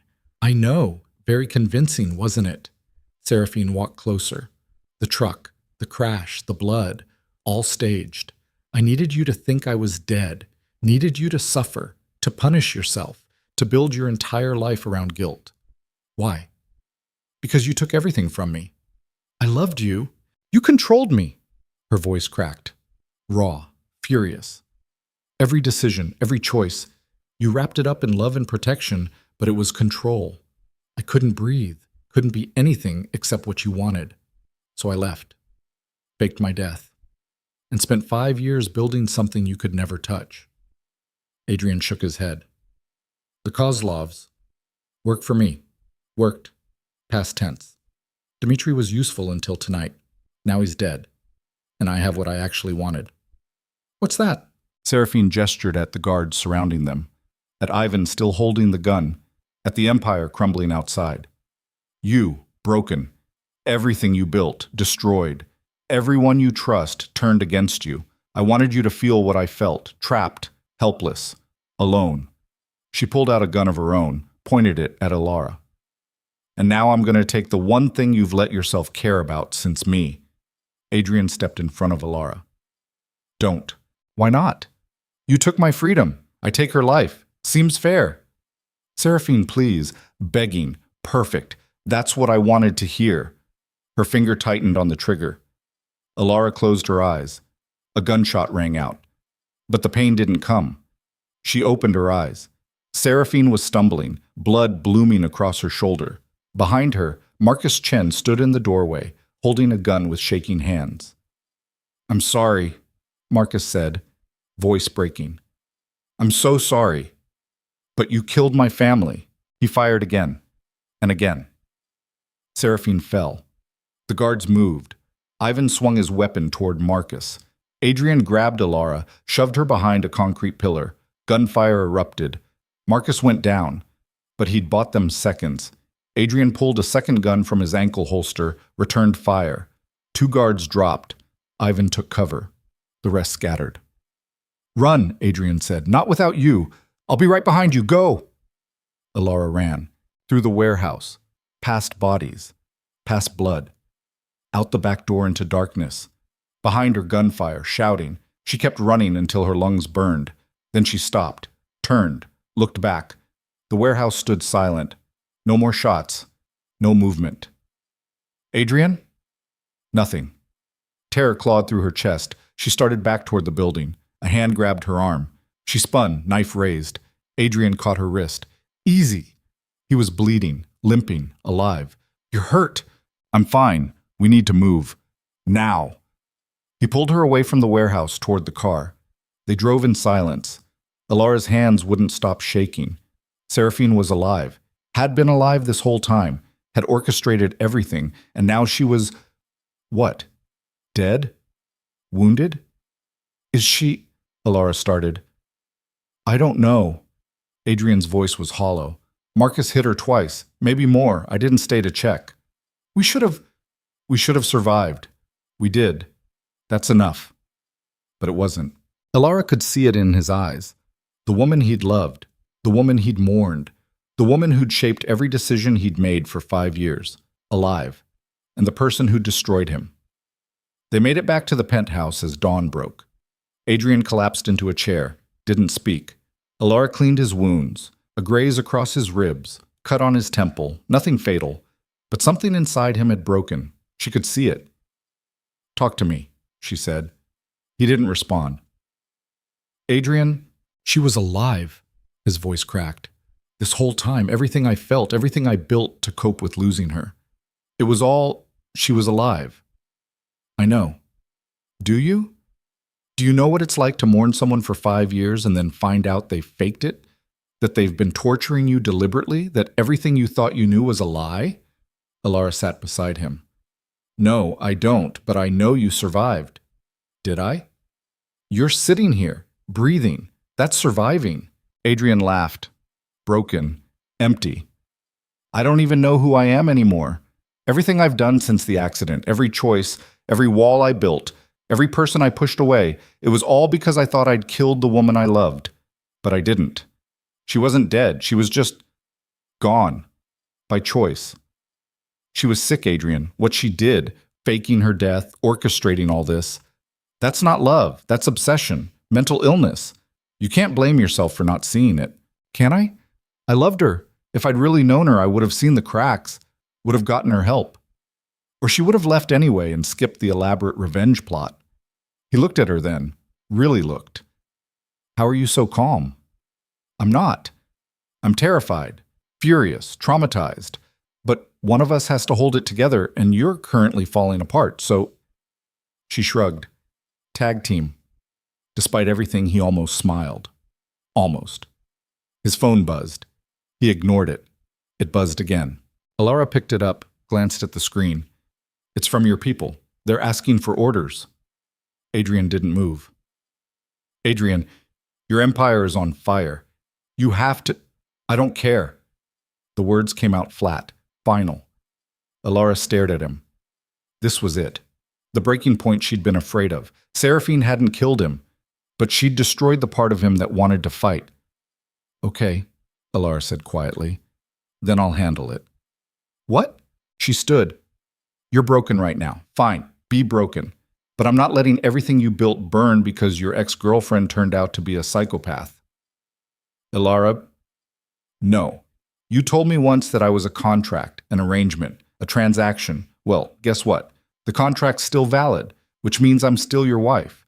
And as your wife, I'm making an executive decision. She grabbed the phone, started typing. What are you doing?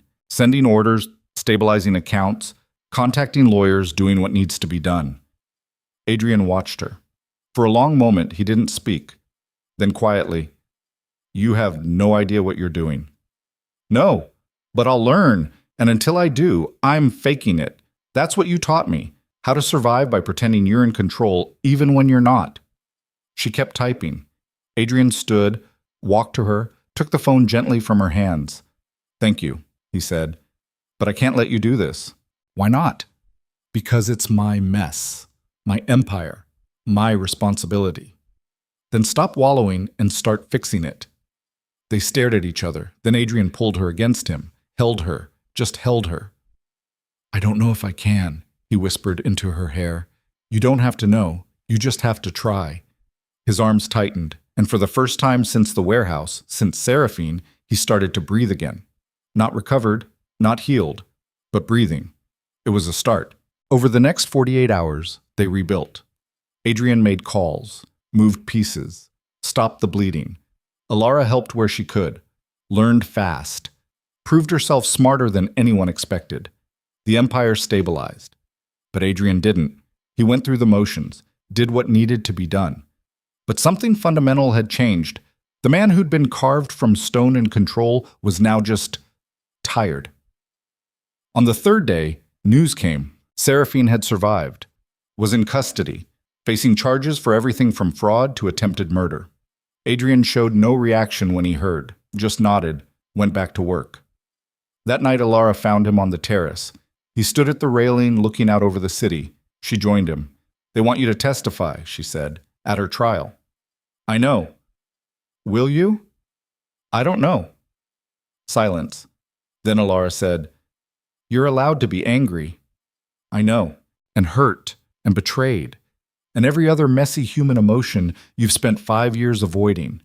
Adrian's hands tightened on the railing. "What if I don't want to feel them? Then you're going to spend the rest of your life half alive. Is that really what you want?" He didn't answer. Alara turned to face him. "I can't fix this for you. Can't make it better or easier or less painful. All I can do is stand here and tell you that you're not alone. Not anymore. You have me, for better or worse, until the contract runs out or one of us dies. Whichever comes first." Adrian looked at her, and for the first time in 3 days, something shifted in his eyes. Not happiness, not healing, but recognition of her, of them, of what they'd survived together. 5 years, he said. "What?" "The contract. 5 years. That's how long we have." "I remember." "What if I want longer?" Alara's breath caught. "Then we renegotiate," she said. Adrian almost smiled. Almost. But it was enough. They stood together on the terrace as the city glittered below. Two people who'd walked through fire and somehow come out the other side. Not unscathed, but alive. And together. It would have to be enough, for now. The weeks that followed should have been quiet. They weren't. Seraphine's arrest triggered a cascade. Federal investigators crawled through Adrian's business dealings. Reporters camped outside the building. Old enemies smelled blood in the water and circled like sharks. Every day brought new fires to put out. Every night, Adrian worked until he collapsed. Alara watched him deteriorate in real time. The man who'd survived assassination attempts and betrayals was being worn down by paperwork and depositions and the slow grind of legal warfare. On the 14th day, she found him in his office at 3 a.m, surrounded by documents, eyes bloodshot. "You need to sleep," she said. "I need to finish this. It'll still be here tomorrow. So will 10 more just like it." She walked over, closed the laptop in front of him. Adrian's hands curled into fists. "Don't. You're destroying yourself." "I'm surviving." "No, you're drowning. There's a difference." He stood abruptly, chair scraping. "What do you want me to do, Alara? Walk away? Let everything I built collapse? Pretend none of this matters?" "I want you to delegate, to trust other people, to stop acting like you're the only one who can hold this together. I am the only one. Everyone else—" He stopped, breathed. "Everyone else either betrayed me or died trying to help. So, yeah, it's just me." "It's not. You have me." "You're not—" He caught himself. "What? I'm not what? Not qualified? Not smart enough? Not Seraphine?" The name landed like a bomb. Adrian's face went rigid. "Don't." "Why not? She's the reason you're like this. Still, even after everything she did, you're still—" "Stop holding on to her, punishing yourself for loving someone who manipulated you from the beginning." I said stop. "No, because you need to hear it. Seraphine was sick, cruel. She faked her own death to torture you, and you're letting her win by tearing yourself apart."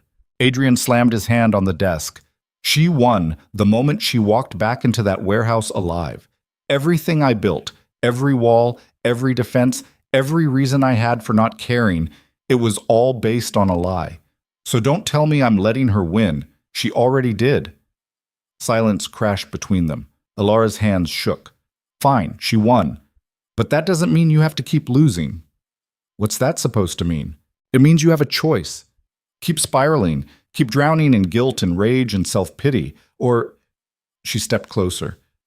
"You could fight back." "I am fighting." "No, you're surviving. Fighting means hitting back, making them pay, turning this nightmare into something you control." Adrian stared at her. "How?" "By testifying. By putting Seraphine away for the rest of her life. By standing in front of a courtroom and telling the truth about what she did. Not as a victim, as someone who survived." His jaw clenched. The trial doesn't start for 3 months. Then we prepare. We build the case. We make sure when you take that stand, you destroy her so completely she never gets to hurt anyone again. And if I can't, you will. Because you're not alone anymore. You have me. And I'm not going anywhere. They stood inches apart, breathing hard, the air between them electric. Then Adrian's phone rang. He ignored it. It rang again. He grabbed it, answered. What? His expression shifted, went cold. When? A pause. How many? Another pause. Lock it down. I'm on my way. He hung up, looked at Alara. Get dressed. We have a problem. 20 minutes later, they were in a car heading downtown. Adrian drove. Fast. Reckless. What happened? Alara asked. One of my data centers. Someone hacked in. Took everything. Everything? Financial records, client information, 5 years of proprietary data, all of it. Who? I don't know yet, but whoever it was, they knew exactly what they were looking for. They pulled up to a glass tower in the financial district. Guards met them at the entrance. Inside, chaos. IT staff running between servers, phones ringing, screens flashing error codes. Adrian's head of cybersecurity met them on the 3rd floor, young, Indian, sweating.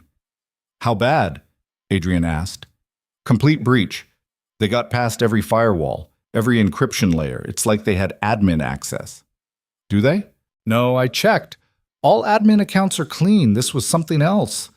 Something I've never seen before. Adrian's expression went dark. Show me. They spent the next hour reviewing logs, tracing intrusion vectors, following digital breadcrumbs that led nowhere. Then Alara noticed something. Wait. Go back.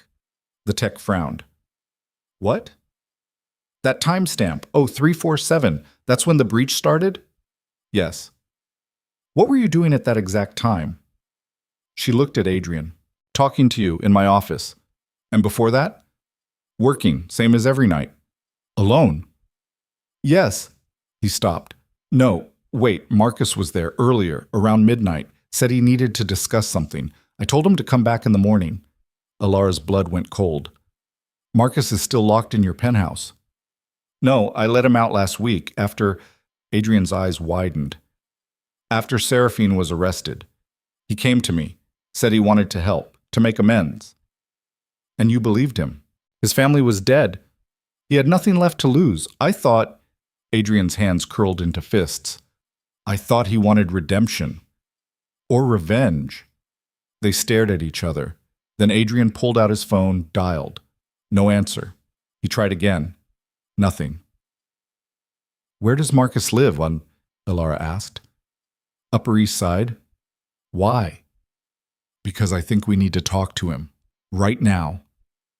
They left the data center in chaos and drove uptown. Marcus's building was old money. Doorman. Marble lobby. The kind of place that cost more per month than most people made in a year. The doorman recognized Adrian. Let them up without question. 14th floor, end of the hall. Adrian knocked. No answer. He knocked again. Harder. The door cracked open. Not locked. Adrian pushed it wide. Inside, the apartment was destroyed, furniture overturned, drawers dumped, papers scattered everywhere. And in the center of the living room, Marcus, hanging from a light fixture. Dead. Alara's stomach heaved. She turned away, gagging. Adrian moved forward, checked for a pulse he knew wouldn't be there. How long? Alara managed. Hours. Maybe since last night. She forced herself to look. Really look. The scene was wrong. Too staged. Too perfect. This wasn't suicide, she said. No, it was a message. Adrian pulled out his phone, took photos, then stopped. His eyes locked on something. A note, pinned to Marcus's chest. He pulled it free, read it. His face went ashen. What does it say? Alara asked. Adrian handed it to her. The handwriting was elegant, feminine. You took everything from me. Now I take everything from you, one piece at a time, until nothing remains. S. Seraphine. But Seraphine was in federal custody, wasn't she? Adrian was already on the phone. I need confirmation on Seraphine Bellamy's location. Now. He waited. His expression turned to stone. What do you mean she's gone? Alara's heart stopped. When? How long? A pause. Find her. I don't care what it takes. Find her now. He hung up, looked at Alara. She escaped 3 hours ago, during a transfer between facilities. How is that possible? Money, contacts. She's had 5 years to build a network, and I was too focused on the trial to see her setting this up. So she kills Marcus, steals your data, and now what? Comes after us? Yes. The word landed heavy. They left the apartment, Adrian calling someone to handle the scene discreetly. By the time they reached the car, his phone was buzzing nonstop. More attacks. A warehouse fire in New Jersey. 3 of Adrian's executives resigning without explanation. Bank accounts frozen. Legal injunctions filed. Seraphine was burning everything to the ground. And she was just getting started. They made it back to the penthouse as dawn broke. Adrian went straight to his office, started making calls. Alara followed. What's the plan? Damage control. Shore up what we can. Prepare for whatever she does next. That's not a plan. That's reacting. What else do you want me to do? Hit back. Find her before she finds us. How? She's a ghost. Always has been. Even when I thought she was alive the first time, I could never predict her. Then we don't predict. We bait. Adrian looked up. What? She wants you. Broken, destroyed. So give her what she wants. Make her think she's winning. And when she gets close enough, Alara met his eyes. We end her. You're talking about a trap. I'm talking about survival. Adrian studied her. You've changed. So have you. We both have. Now are we going to sit here waiting to die, or are we going to fight? A pause. Then Adrian nodded. Okay, what do you need? They spent the next 3 days preparing. Adrian let rumors spread. Financial collapse. Mental breakdown. Desperation. All lies. Carefully crafted to paint him as a man on the edge. Meanwhile, Alara coordinated with the few people they could still trust. Set up surveillance. Built contingencies. Waited for Seraphine to make her move. She didn't disappoint. On the 4th night, a package arrived at the penthouse. No return address. No markings. Inside, a single photograph.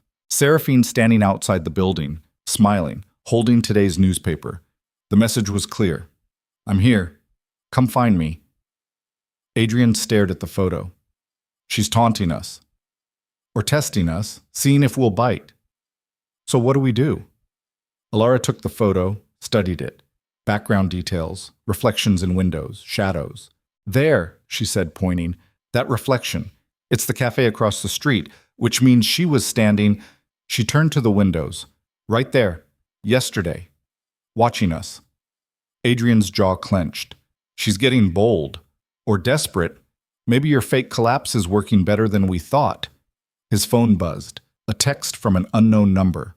Midnight, Brooklyn Bridge. Come alone. Or I start killing everyone you've ever spoken to. Adrian showed it to Alara. It's a trap, she said. Obviously. So we don't go. We have to. If she's escalating, she'll follow through. People will die. Then we go together, with backup, with a plan. She said alone. She also said you'd sign over your empire. We didn't listen then. Why start now? Adrian almost smiled. Almost. They spent the rest of the day preparing. Weapons, body armor, backup positioned at strategic points. If Seraphine wanted a confrontation, they'd give her one, but on their terms. Midnight approached. Adrian and Alara drove to the bridge in silence. The city glittered around them, oblivious to the war being waged in its shadows. They parked near the pedestrian entrance, climbed out. The bridge stretched ahead, empty except for a single figure standing at the midpoint. Seraphine. She wore all black, hair loose, no weapons visible. But Alara knew better. Stay behind me, Adrian said. Not a chance. They walked forward together. Seraphine watched them approach, smiling that cold, predatory smile. Adrian, Alara, so nice of you to join me. They stopped 20 feet away. What do you want? Adrian asked. I told you, everything, your company, your reputation, your sanity, but most of all, her eyes locked on Alara. I want her to watch you fall apart. The way I fell apart. When you controlled me, suffocated me, made me into something I wasn't. I never... You did. Every decision, every choice. You had an opinion, a better way, a reason why I should do things your way. Until I stopped being me and started being an extension of you. That's not how I remember it. Of course not. Abusers never do. The word hit like a slap. Adrian's face went white. I never abused you. Control is abuse, Adrian. Love that limits is abuse. And you were so good at making it seem like care, like protection. But it was a cage, and I had to die to escape it. So you faked your death, tortured me for 5 years, killed innocent people. For what? Revenge? Justice. You're insane. Maybe, or maybe I'm the only one who sees clearly. You haven't changed, Adrian. Look at her, Seraphine gestured at Ilara. You're already doing it again, controlling her, making decisions for her, turning her into your pet project. That's not true, Ilara said. Seraphine's laugh was sharp. Isn't it? Did he ask before dragging you into his war? Did he give you a choice when he married you? Or did he just take what he wanted and call it protection? Ilara opened her mouth to argue, stopped, because some of it was true. Adrian had controlled things, made decisions without asking, pulled her into danger, but he changed, Ilara said. He let me in. Let me stand beside him, something you never gave him a chance to do. Seraphine's smile faded. You think you're different, special? You're not. You're just the next victim, and when he's done destroying you, he'll find another. I'm done listening to this, Adrian said. He pulled a gun from his jacket. Walk away, now, or I end this here. You won't shoot me. Watch me. Because you still love me. Because I'm tired. He fired. The shot went wide, intentionally, a warning. Seraphine didn't flinch. You missed. I never miss. That was your chance to leave. I'm not leaving. Not until you give me what I want. Which is what? My life? Fine. Take it. Adrian dropped the gun, spread his arms. Go ahead. Pull the trigger. End it. Prove you're just another killer hiding behind self-righteous justification. Seraphine pulled out her own weapon, aimed at his chest. Ilara moved without thinking, stepped between them. Get out of the way, Seraphine said. No. I will shoot through you. Then do it. But you'll have to kill me first. They stared at each other. Two women, both connected to the same broken man, both willing to die for completely different reasons. Why? Seraphine asked. Why protect him? He's just using you. Maybe, or maybe he's healing, and maybe I'm part of that. Either way, I choose to be here. You didn't. You ran, faked your death, built your revenge fantasy. But I stayed. I fought. And I'm not moving. Seraphine's hand trembled. You don't understand what he is. I understand exactly what he is. Flawed, damaged, trying to be better. Just like me. He'll destroy you. Or we'll save each other. The gun wavered. For a moment, Ilara thought Seraphine might lower it. Then headlights flooded the bridge. Multiple vehicles, screeching to stops on both ends. Doors flew open. Armed men poured out. Not police, not Adrian's people. Something else. Seraphine smiled. Did you really think I'd come alone? Adrian grabbed Ilara, pulled her back. The men advanced. At least 20. Military precision. Who are they? Ilara whispered. Mercenaries. Expensive ones. Can we fight them? Not without dying. Seraphine walked forward, confident. Here's what's going to happen. You're going to sign over your company, transfer every asset, give me everything, and in exchange, I let her live. Adrian's grip on Ilara tightened. And if I refuse, then my men open fire, starting with her. 10 rifles swung toward Ilara. Her heart hammered. This was it. The moment everything ended, or began. Adrian stepped forward. Okay. What? Ilara grabbed his arm. No. Okay, he repeated. I'll sign. I'll transfer. Whatever you want. Just let her go. Seraphine's smile widened. Finally, submission. God, I've waited so long to hear that. She pulled out a tablet, same as Kozlov had used, preloaded with transfer documents. Sign here and here and here. Adrian took the tablet. His finger hovered over the signature line. Alar's mind raced. There had to be a way out, something they'd missed, some angle Seraphine hadn't considered. Then Adrian signed. The documents processed, assets transferred, accounts drained, everything Adrian had built, gone. Seraphine checked her phone, confirming the transfers. Her expression shifted to pure triumph. "It's done," she said. "You're finished." "Yes." "How does it feel, losing everything?" Adrian looked at Alara. "I haven't lost everything." Seraphine followed his gaze, laughed. "Her? You think she makes up for an empire?" "No, but she's the only thing that matters." Seraphine's expression twisted. "You're pathetic." "Maybe, but I'm free." He turned to leave, pulling Alara with him. "Wait," Seraphine said. They stopped. "I'm not done." "The contract's fulfilled. You have what you wanted." "No. I want you destroyed completely, and you're still standing, still breathing, still—" Her voice cracked. "Still making me feel things I shouldn't." She raised the gun again, this time aimed at Alara's head. "If I can't have you broken, I'll settle for bleeding." Adrian moved to shield Alara. The gun fired, but the shot came from behind Seraphine. She stumbled. Blood bloomed across her side, turned. Victor stood there, battered, bleeding, very much not dead. "You should have made sure," he said, then collapsed. Chaos erupted. The mercenaries moved. Adrian's backup, hidden in surrounding buildings, opened fire. Adrian grabbed Alara, ran. Bullets tore through the air, ricocheted off metal, shattered glass. They made it to the car. Adrian threw it in reverse, tires screaming. Behind them, the bridge became a war zone. "Victor," Alara started. "I know. We have to... We can't. Drive first, survive first, everything else after." They rocketed through Brooklyn. Sirens wailed in the distance. Adrian's phone buzzed. A text from an unknown number. "You think this is over? It's just beginning. I'll take everything, everyone, until you beg me to kill you. S." Alara read it over his shoulder. She survived. She always does. "What now?" Adrian's hands gripped the wheel. "Now we disappear." "What?" "She has my company, my money, my resources, everything except us, so we vanish, rebuild somewhere she can't find us." "That's running. That's surviving." "No." Alara grabbed his arm. "We've been surviving. It's time to fight." "With what? I have nothing left." "You have me, and I have an idea." She pulled out her phone, made a call. "Who are you calling?" "Someone who hates Seraphine as much as we do." The phone rang twice. Then a voice answered, female, cold. "This is Special Agent Morrison, FBI. Who is this?" Alara took a breath. "My name is Alara Voss, and I have information about Seraphine Bellamy. Everything. Her network.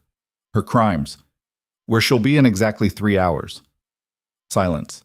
Then, "I'm listening." Alara met Adrian's eyes. This was it. The gamble that would either save them or destroy them completely. "Here's what I need in exchange."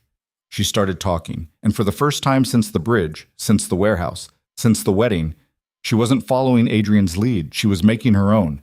3 hours later, they stood in an abandoned factory in Queens. FBI agents surrounded the building, snipers on roofs, SWAT teams on standby. Special Agent Morrison stood beside Adrian and Alara, bulletproof vest over her suit. "You're sure she'll come?" Morrison asked. "She will," Alara said. "I sent her Adrian's location, told her he was alone, broken, ready to end it." "And if you're wrong?" "Then we wasted your time, but I'm not wrong." Adrian looked at her. "How can you be sure?" "Because I know what she wants. It's not money, not your company. She wants you to suffer, and suffering requires an audience." As if on cue, headlights appeared. A single car. Black. Expensive. It parked outside the factory. Seraphine stepped out. Alone. She walked toward the entrance, confident, unaware of the trap closing around her. Morrison lifted her radio. "All units, stand by." Seraphine entered the factory, saw Adrian standing in the center under a single light, smiled. "You actually came. Alone. Unarmed. Have you finally accepted—" The lights flooded on. FBI agents poured in from every entrance. Seraphine Bellamy, you're under arrest for... She ran, fast, practiced, made it 10 feet before a taser dropped her. She hit the concrete, convulsing. Agents swarmed, cuffed her, hauled her up. She struggled, screamed. This isn't over. Adrian, do you hear me? This isn't... They dragged her out. Morrison turned to Adrian and Alara. We'll need statements, full depositions, everything you know about her operation. You'll have it, Alara said. Morrison nodded, left to coordinate the arrest. Alone, Adrian and Alara stood in the empty factory. It's really over, he said. The Seraphine part. Yeah. And the rest? Alara turned to face him. That depends. On what? On whether you meant what you said on the bridge, about me being the only thing that matters. Adrian's expression softened. I meant it. Even though you have nothing left? No empire, no money, no power. I have you, if you'll stay. Alara stepped closer. The contract still has 4 years. Forget the contract. What? I'm asking, not as your employer, not as part of some transaction. I'm asking... He took her hands, as a man who's terrified and broken and barely holding it together. Will you stay? Her throat burned.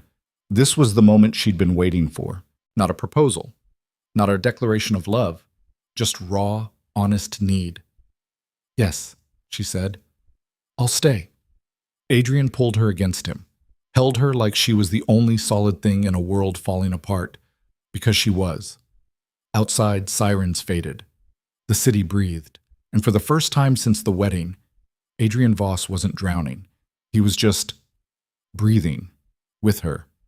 It was enough, for now. But as they stood there, Ilara's phone buzzed. She pulled it out, a text from an unknown number. You think arresting me ends this?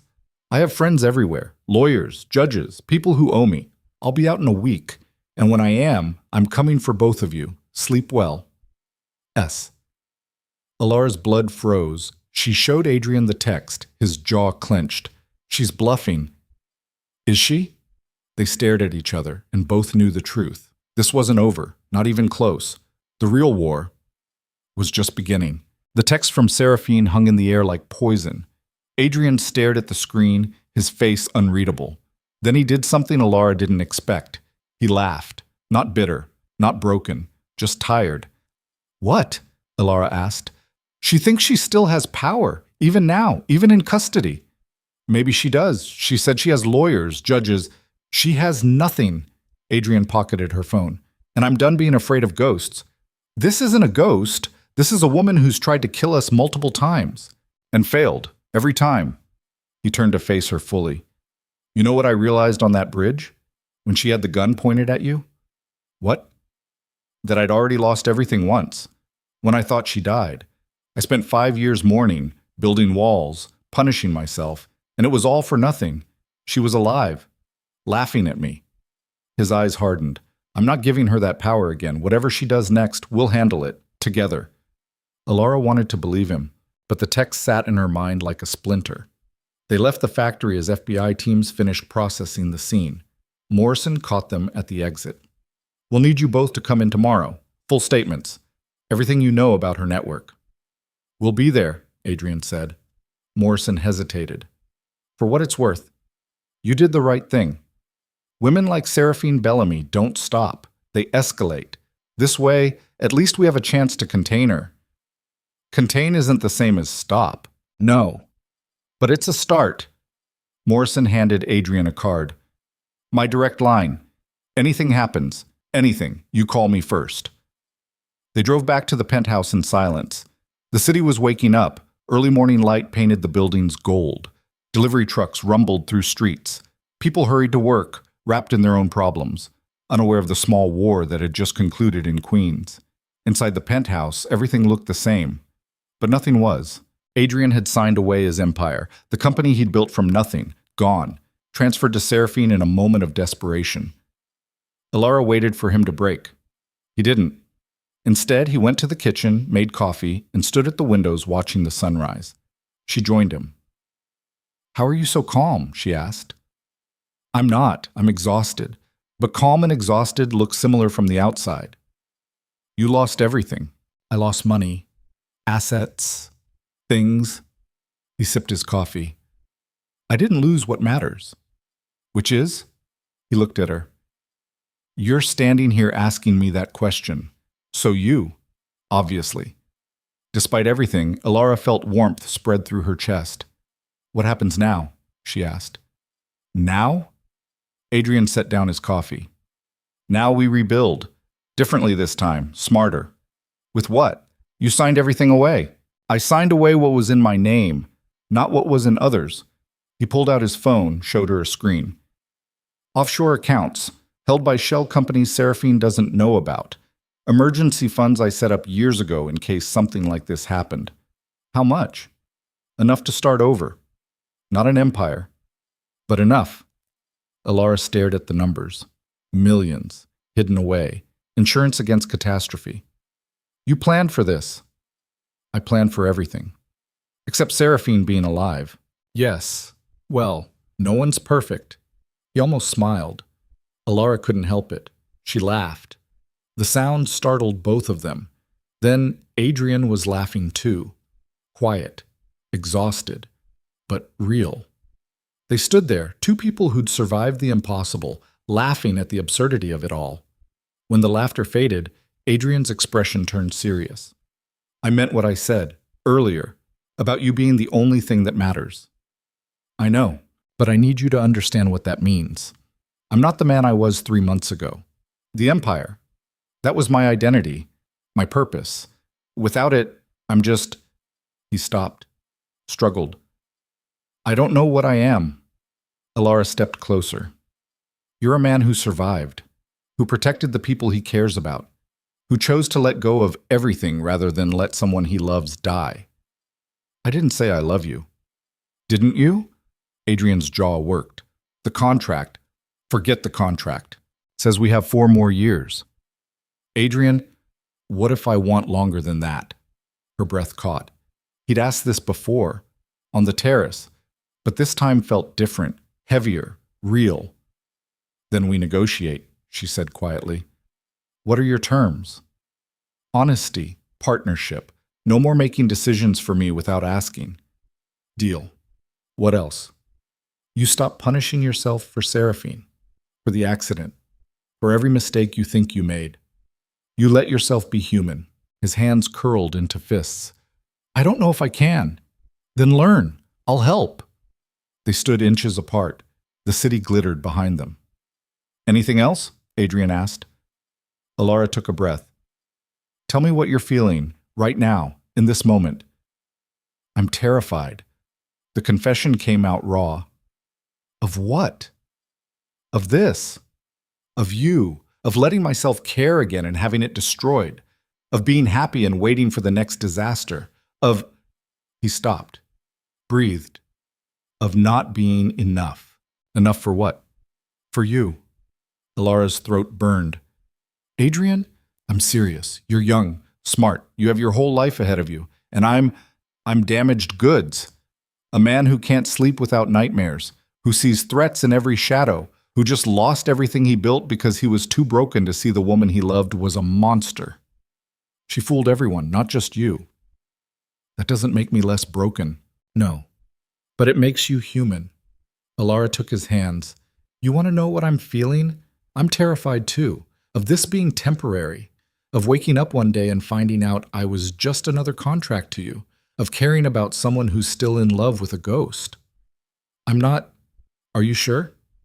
Because sometimes when you look at me, I see you looking for her, comparing, measuring, wondering if I'm enough to fill the space she left. Adrian pulled his hands away, walked to the windows. Silence stretched between them. Finally, he spoke. You're right. For a long time, I did compare you. Not consciously, but every smile, every laugh, every moment, I measured it against what I had with her. And you know what I found? What? You're nothing like her. Thank God. He turned to face her. Seraphine was brilliant, charismatic, magnetic, but she was also volatile, manipulative.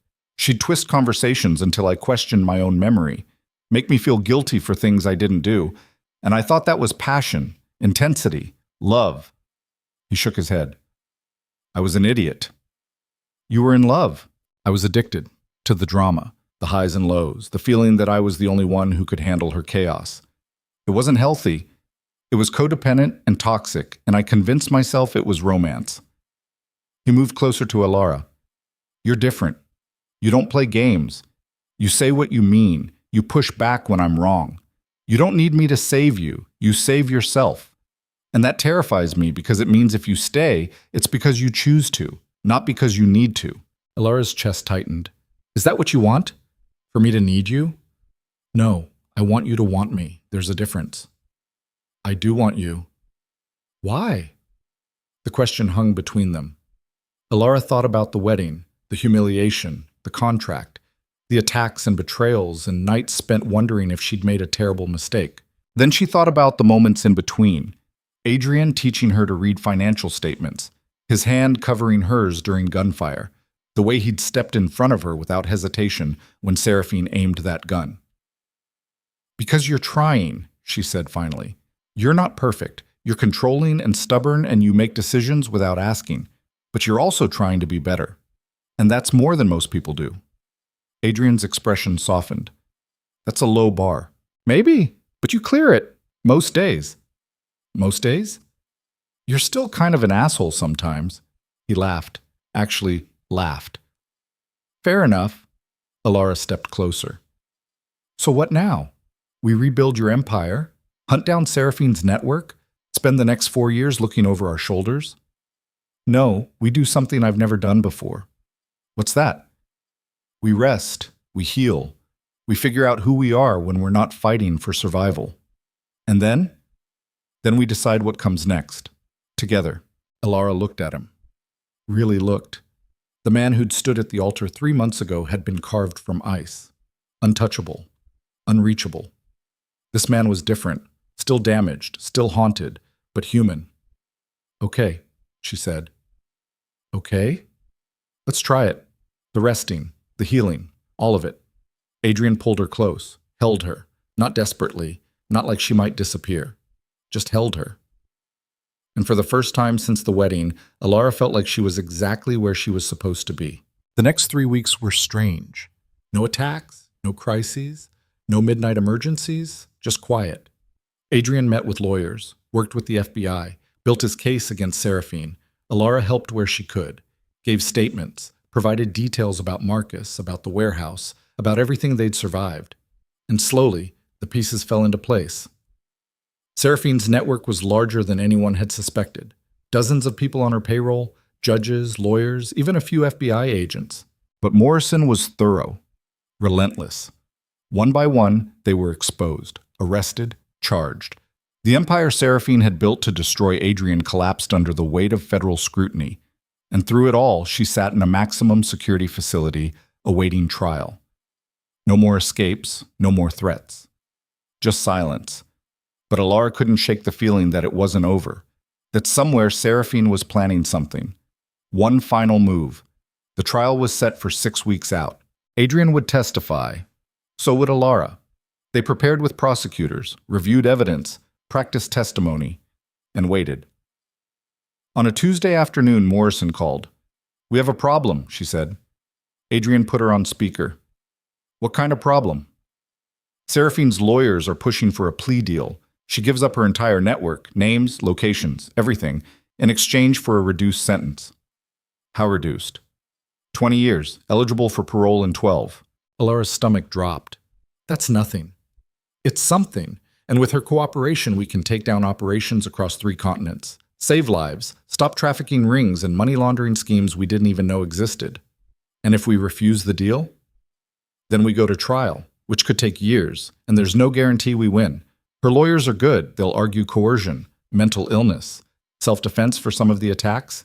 It'll be messy. Adrian's jaw clenched. What do you recommend? Personally, take the deal. Get her off the streets. Make sure she can never hurt anyone again. But she could get out in 12 years. Yes, or she could die in prison, or spend the rest of her life in a 6x8 cell thinking about what she lost. Sometimes living is the worst punishment. Adrian looked at Alara. She knew what he was asking. Could she live with it? With Seraphine getting a deal instead of the justice they'd fought for? She thought about Marcus, about Victor, About all the people who died caught in the crossfire of Seraphine's revenge. Then she thought about the alternative, years of trials, appeals, endless testimony, reliving the trauma over and over while Seraphine sat smiling in a courtroom. Take the deal, Alara said. Adrian's eyes widened. Are you sure? No, but I'm tired, and I want this to be over. Really over. He turned back to the phone. Do it, but I want conditions. Name them. Maximum security, no conjugal visits, no interviews, no book deals. She disappears into the system and never gets to tell her side of the story. I'll see what I can do. Morrison hung up. Adrian stared at the phone. That's it then, he said quietly. She wins. No, we survive. That's different. Is it? Alara took his hand.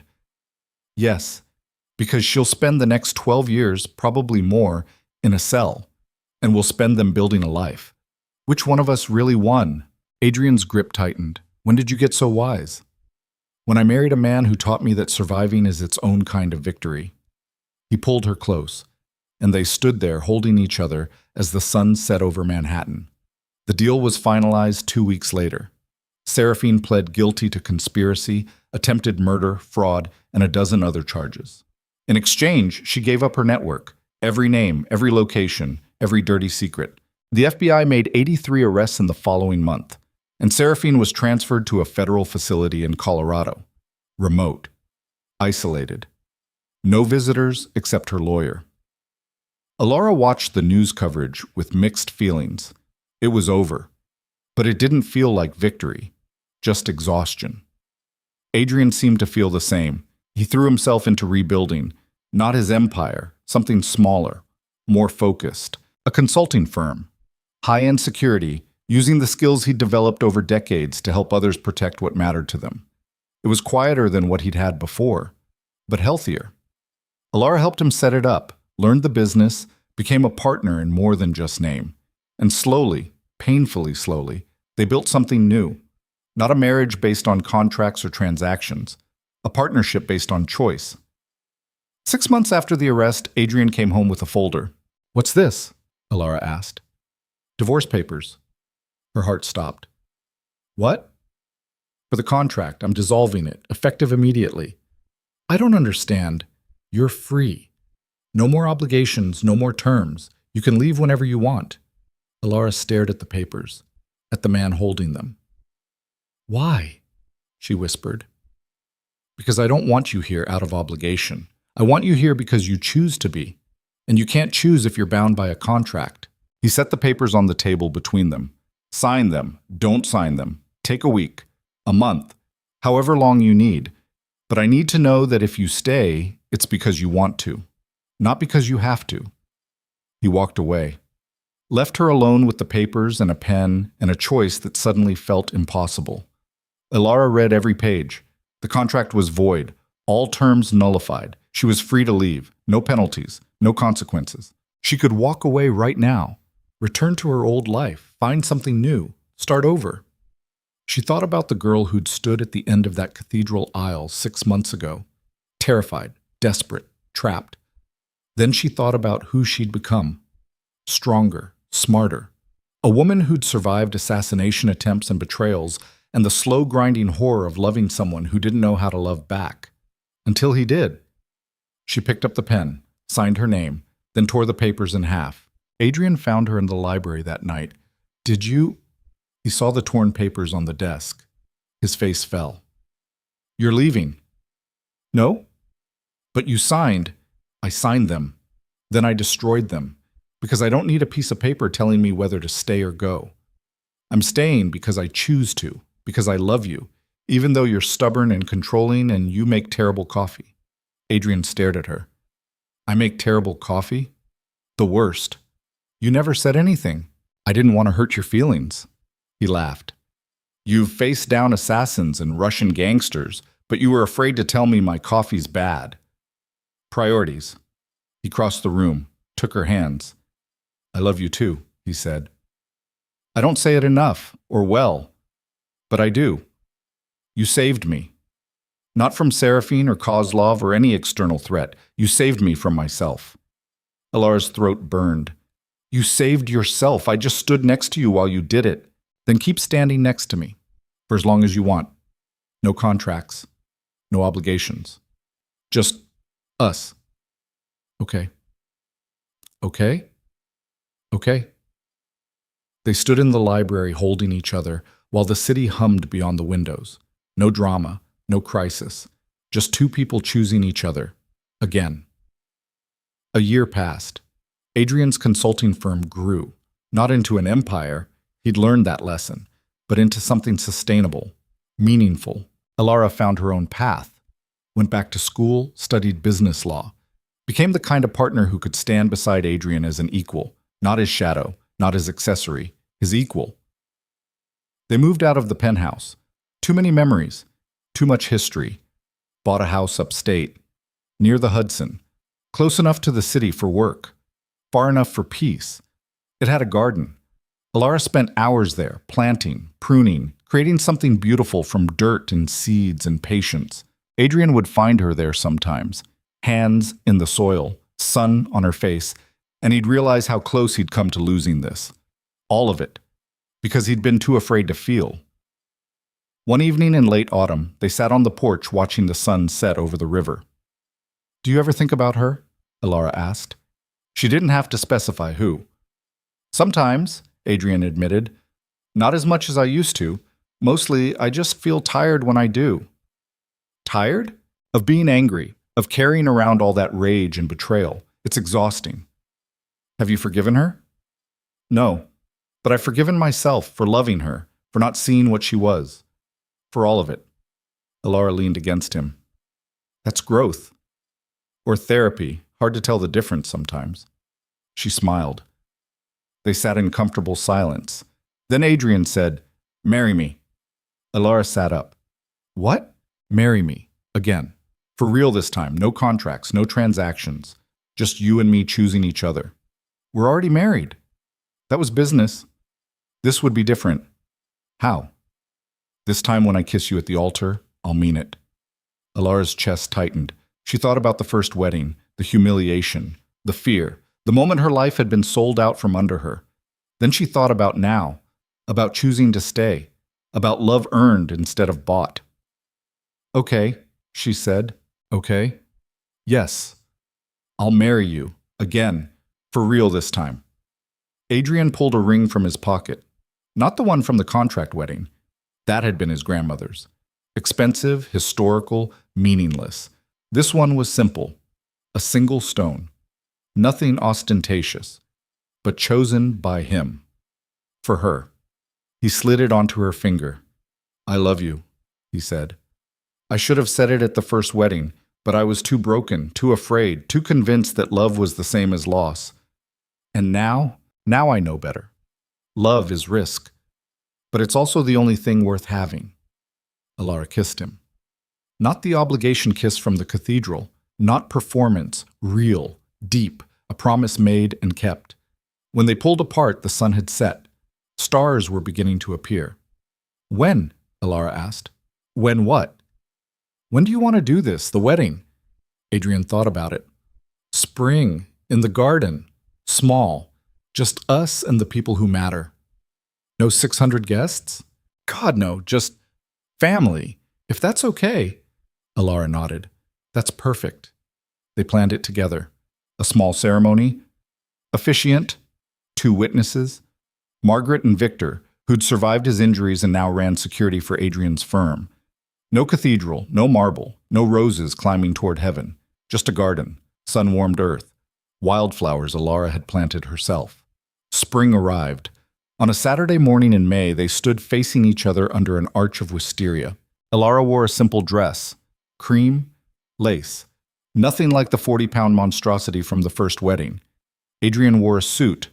No tuxedo, no performance. Just him. The officiant spoke. Words about choice, partnership. Love is action rather than feeling. Then it was time for vows. Adrian went first. I told you once that my heart belonged to someone else. I was wrong and cruel, and I've spent every day since trying to prove I'm better than that moment. You've given me more grace than I deserve, more patience, more love, and I promise to spend the rest of my life earning it. Not through grand gestures or expensive gifts, but through small moments, honest conversations, standing beside you when it's hard, celebrating with you when it's good, and always, always choosing you first. His voice cracked on the last word. Alara took his hands. I chose you when I had no choice. I stayed when I could have left. I fought beside you when I could have run. Not because I had to, but because somewhere along the way, you became home. Not this place. Not the penthouse or the estate or any building. You. Your stubbornness and your fear and your terrible coffee. All of it. That's home. And I choose it every day, even the hard ones. The officiant smiled. By the power vested in me, I pronounce you husband and wife. Again. For real this time. Adrian pulled Alara close. May I kiss you? He asked. You better. He did, and this time when they kissed, it wasn't obligation, wasn't performance, wasn't the beginning of a transaction. It was the beginning of everything else. The real thing. Finally, Margaret cried. Victor tried not to and failed. They had cake, champagne, laughter. As the sun began to set, Adrian pulled Alara onto the makeshift dance floor, really just a patch of grass, and they swayed to music only they could hear. Happy? He asked. Terrified, she admitted. But yes, happy. Why terrified? Because this is real now. Before I could tell myself it was just the contract, just circumstances, just surviving. But now it's a choice, and choices can be wrong. They can also be right. How do we know which this is? Adrian pulled back enough to look at her. We don't, not yet, but we'll find out together. That's the point. Alara rested her head against his chest. His heartbeat was steady, strong, not perfect, but there, and that was enough. They danced until the stars came out, until Margaret and Victor said their goodbyes, until they were alone in the garden they'd built together. Thank you, Adrian said quietly. For what? For not giving up. On me. On this. Even when you should have. I'm stubborn that way. I noticed. He kissed her forehead. And they stood there, two people who'd survived the impossible, wrapped in each other under a sky full of stars. Not because they had to, because they chose to. Months became years. The scars faded but didn't disappear. Adrian still had nightmares sometimes. Woke up gasping, reaching for weapons that weren't there. Alara would hold him, remind him where he was, who he was, and slowly he'd remember. She had her own demons, moments when a sound or a smell would drag her back to the warehouse. The gunfire, the fear. Adrian would pull her close, let her shake, let her cry, and slowly she'd come back. They built a life in the spaces between trauma. Not perfect, not easy, but theirs. Adrian's firm thrived. He took on clients who needed protection from the same kind of predators he'd once been, found redemption in keeping others safe. Alara finished her degree, joined the firm, became the kind of lawyer who fought for people who couldn't fight for themselves, found purpose in the fight. They learned to be happy, not despite what they'd survived, because of it. On their 5th anniversary, real wedding, not the contract, they returned to the garden. It had grown wild, beautiful, untamed. Like them. Do you ever regret it? Alara asked. Signing away the empire? Losing everything? Adrian thought about it. I regret the people who died, Marcus, the others caught in the crossfire. But the empire? He shook his head. That was a monument to fear, to control, to trying to make the world predictable. This, he gestured at the garden, the house, her. This is better. Even though it's messy? Especially because it's messy. Perfect things are fragile. Messy things survive. Alara smiled. When did you become a philosopher? When I married someone smarter than me. Took you long enough to notice. He laughed. They sat in the garden as the sun set, not talking, just being. And for the first time in his life, Adrian Voss wasn't planning the next move, wasn't calculating risks, wasn't building walls. He was just here. Present, alive, with the woman who dragged him back from the edge, not by saving him, but by refusing to let him disappear. Years later, when people asked about their story, they gave different versions. Adrian would say it was a business arrangement that became something more. Alara would say it was survival that became choice. Both were true. Both were incomplete. The real story was simpler and more complicated. Two broken people found each other at their worst, and instead of destroying each other, they chose to heal. Together. Not perfectly, not easily, but thoroughly, completely. And in the end, that was enough. More than enough. It was everything. The garden grew wild over the years. Adrian stopped trying to control it. Let it become what it wanted to be. Alara planted new things each spring, watched them grow. Some thrived, some died. She learned to let go of the ones that didn't make it, to celebrate the ones that did. On a warm evening in September, 10 years after the contract wedding, 5 years after the real one, they sat on the porch watching fireflies. "Do you ever think about Seraphine?" Alara asked. Adrian hadn't in months. "Not really. Why?" "I got a letter today from her lawyer. She's up for parole next year." Adrian went still. And I don't know how to feel about it. Part of me hopes she rots in there. Part of me just doesn't care anymore. What does your gut say? Alara thought about it. That she's not my problem. Not anymore. Whatever happens with the parole board, that's on them. I'm done letting her take up space in my head. Adrian pulled her close. Good. Me too. They sat in silence. Then Alara said, I'm pregnant. The words hung in the air. Adrian's entire body went rigid. What? I'm pregnant. 8 weeks. I found out this morning. He pulled back to look at her. Do you want? Yes, I want this, if you do.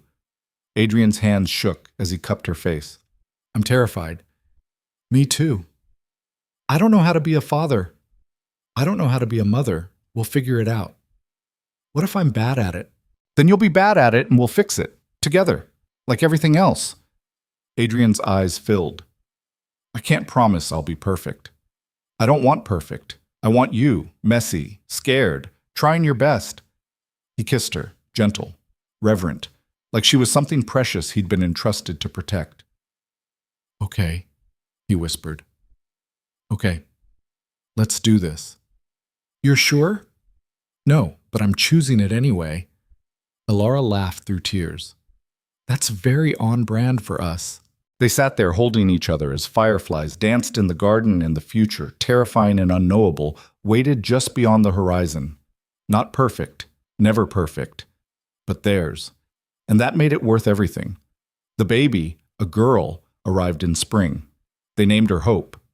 Not because the world was perfect or because their trauma had disappeared, but because after everything they'd survived, hope was the only honest choice. Adrian held her for the first time with shaking hands. She's so small, he whispered. She'll grow, Alara said. What if I mess this up? Then we'll fix it.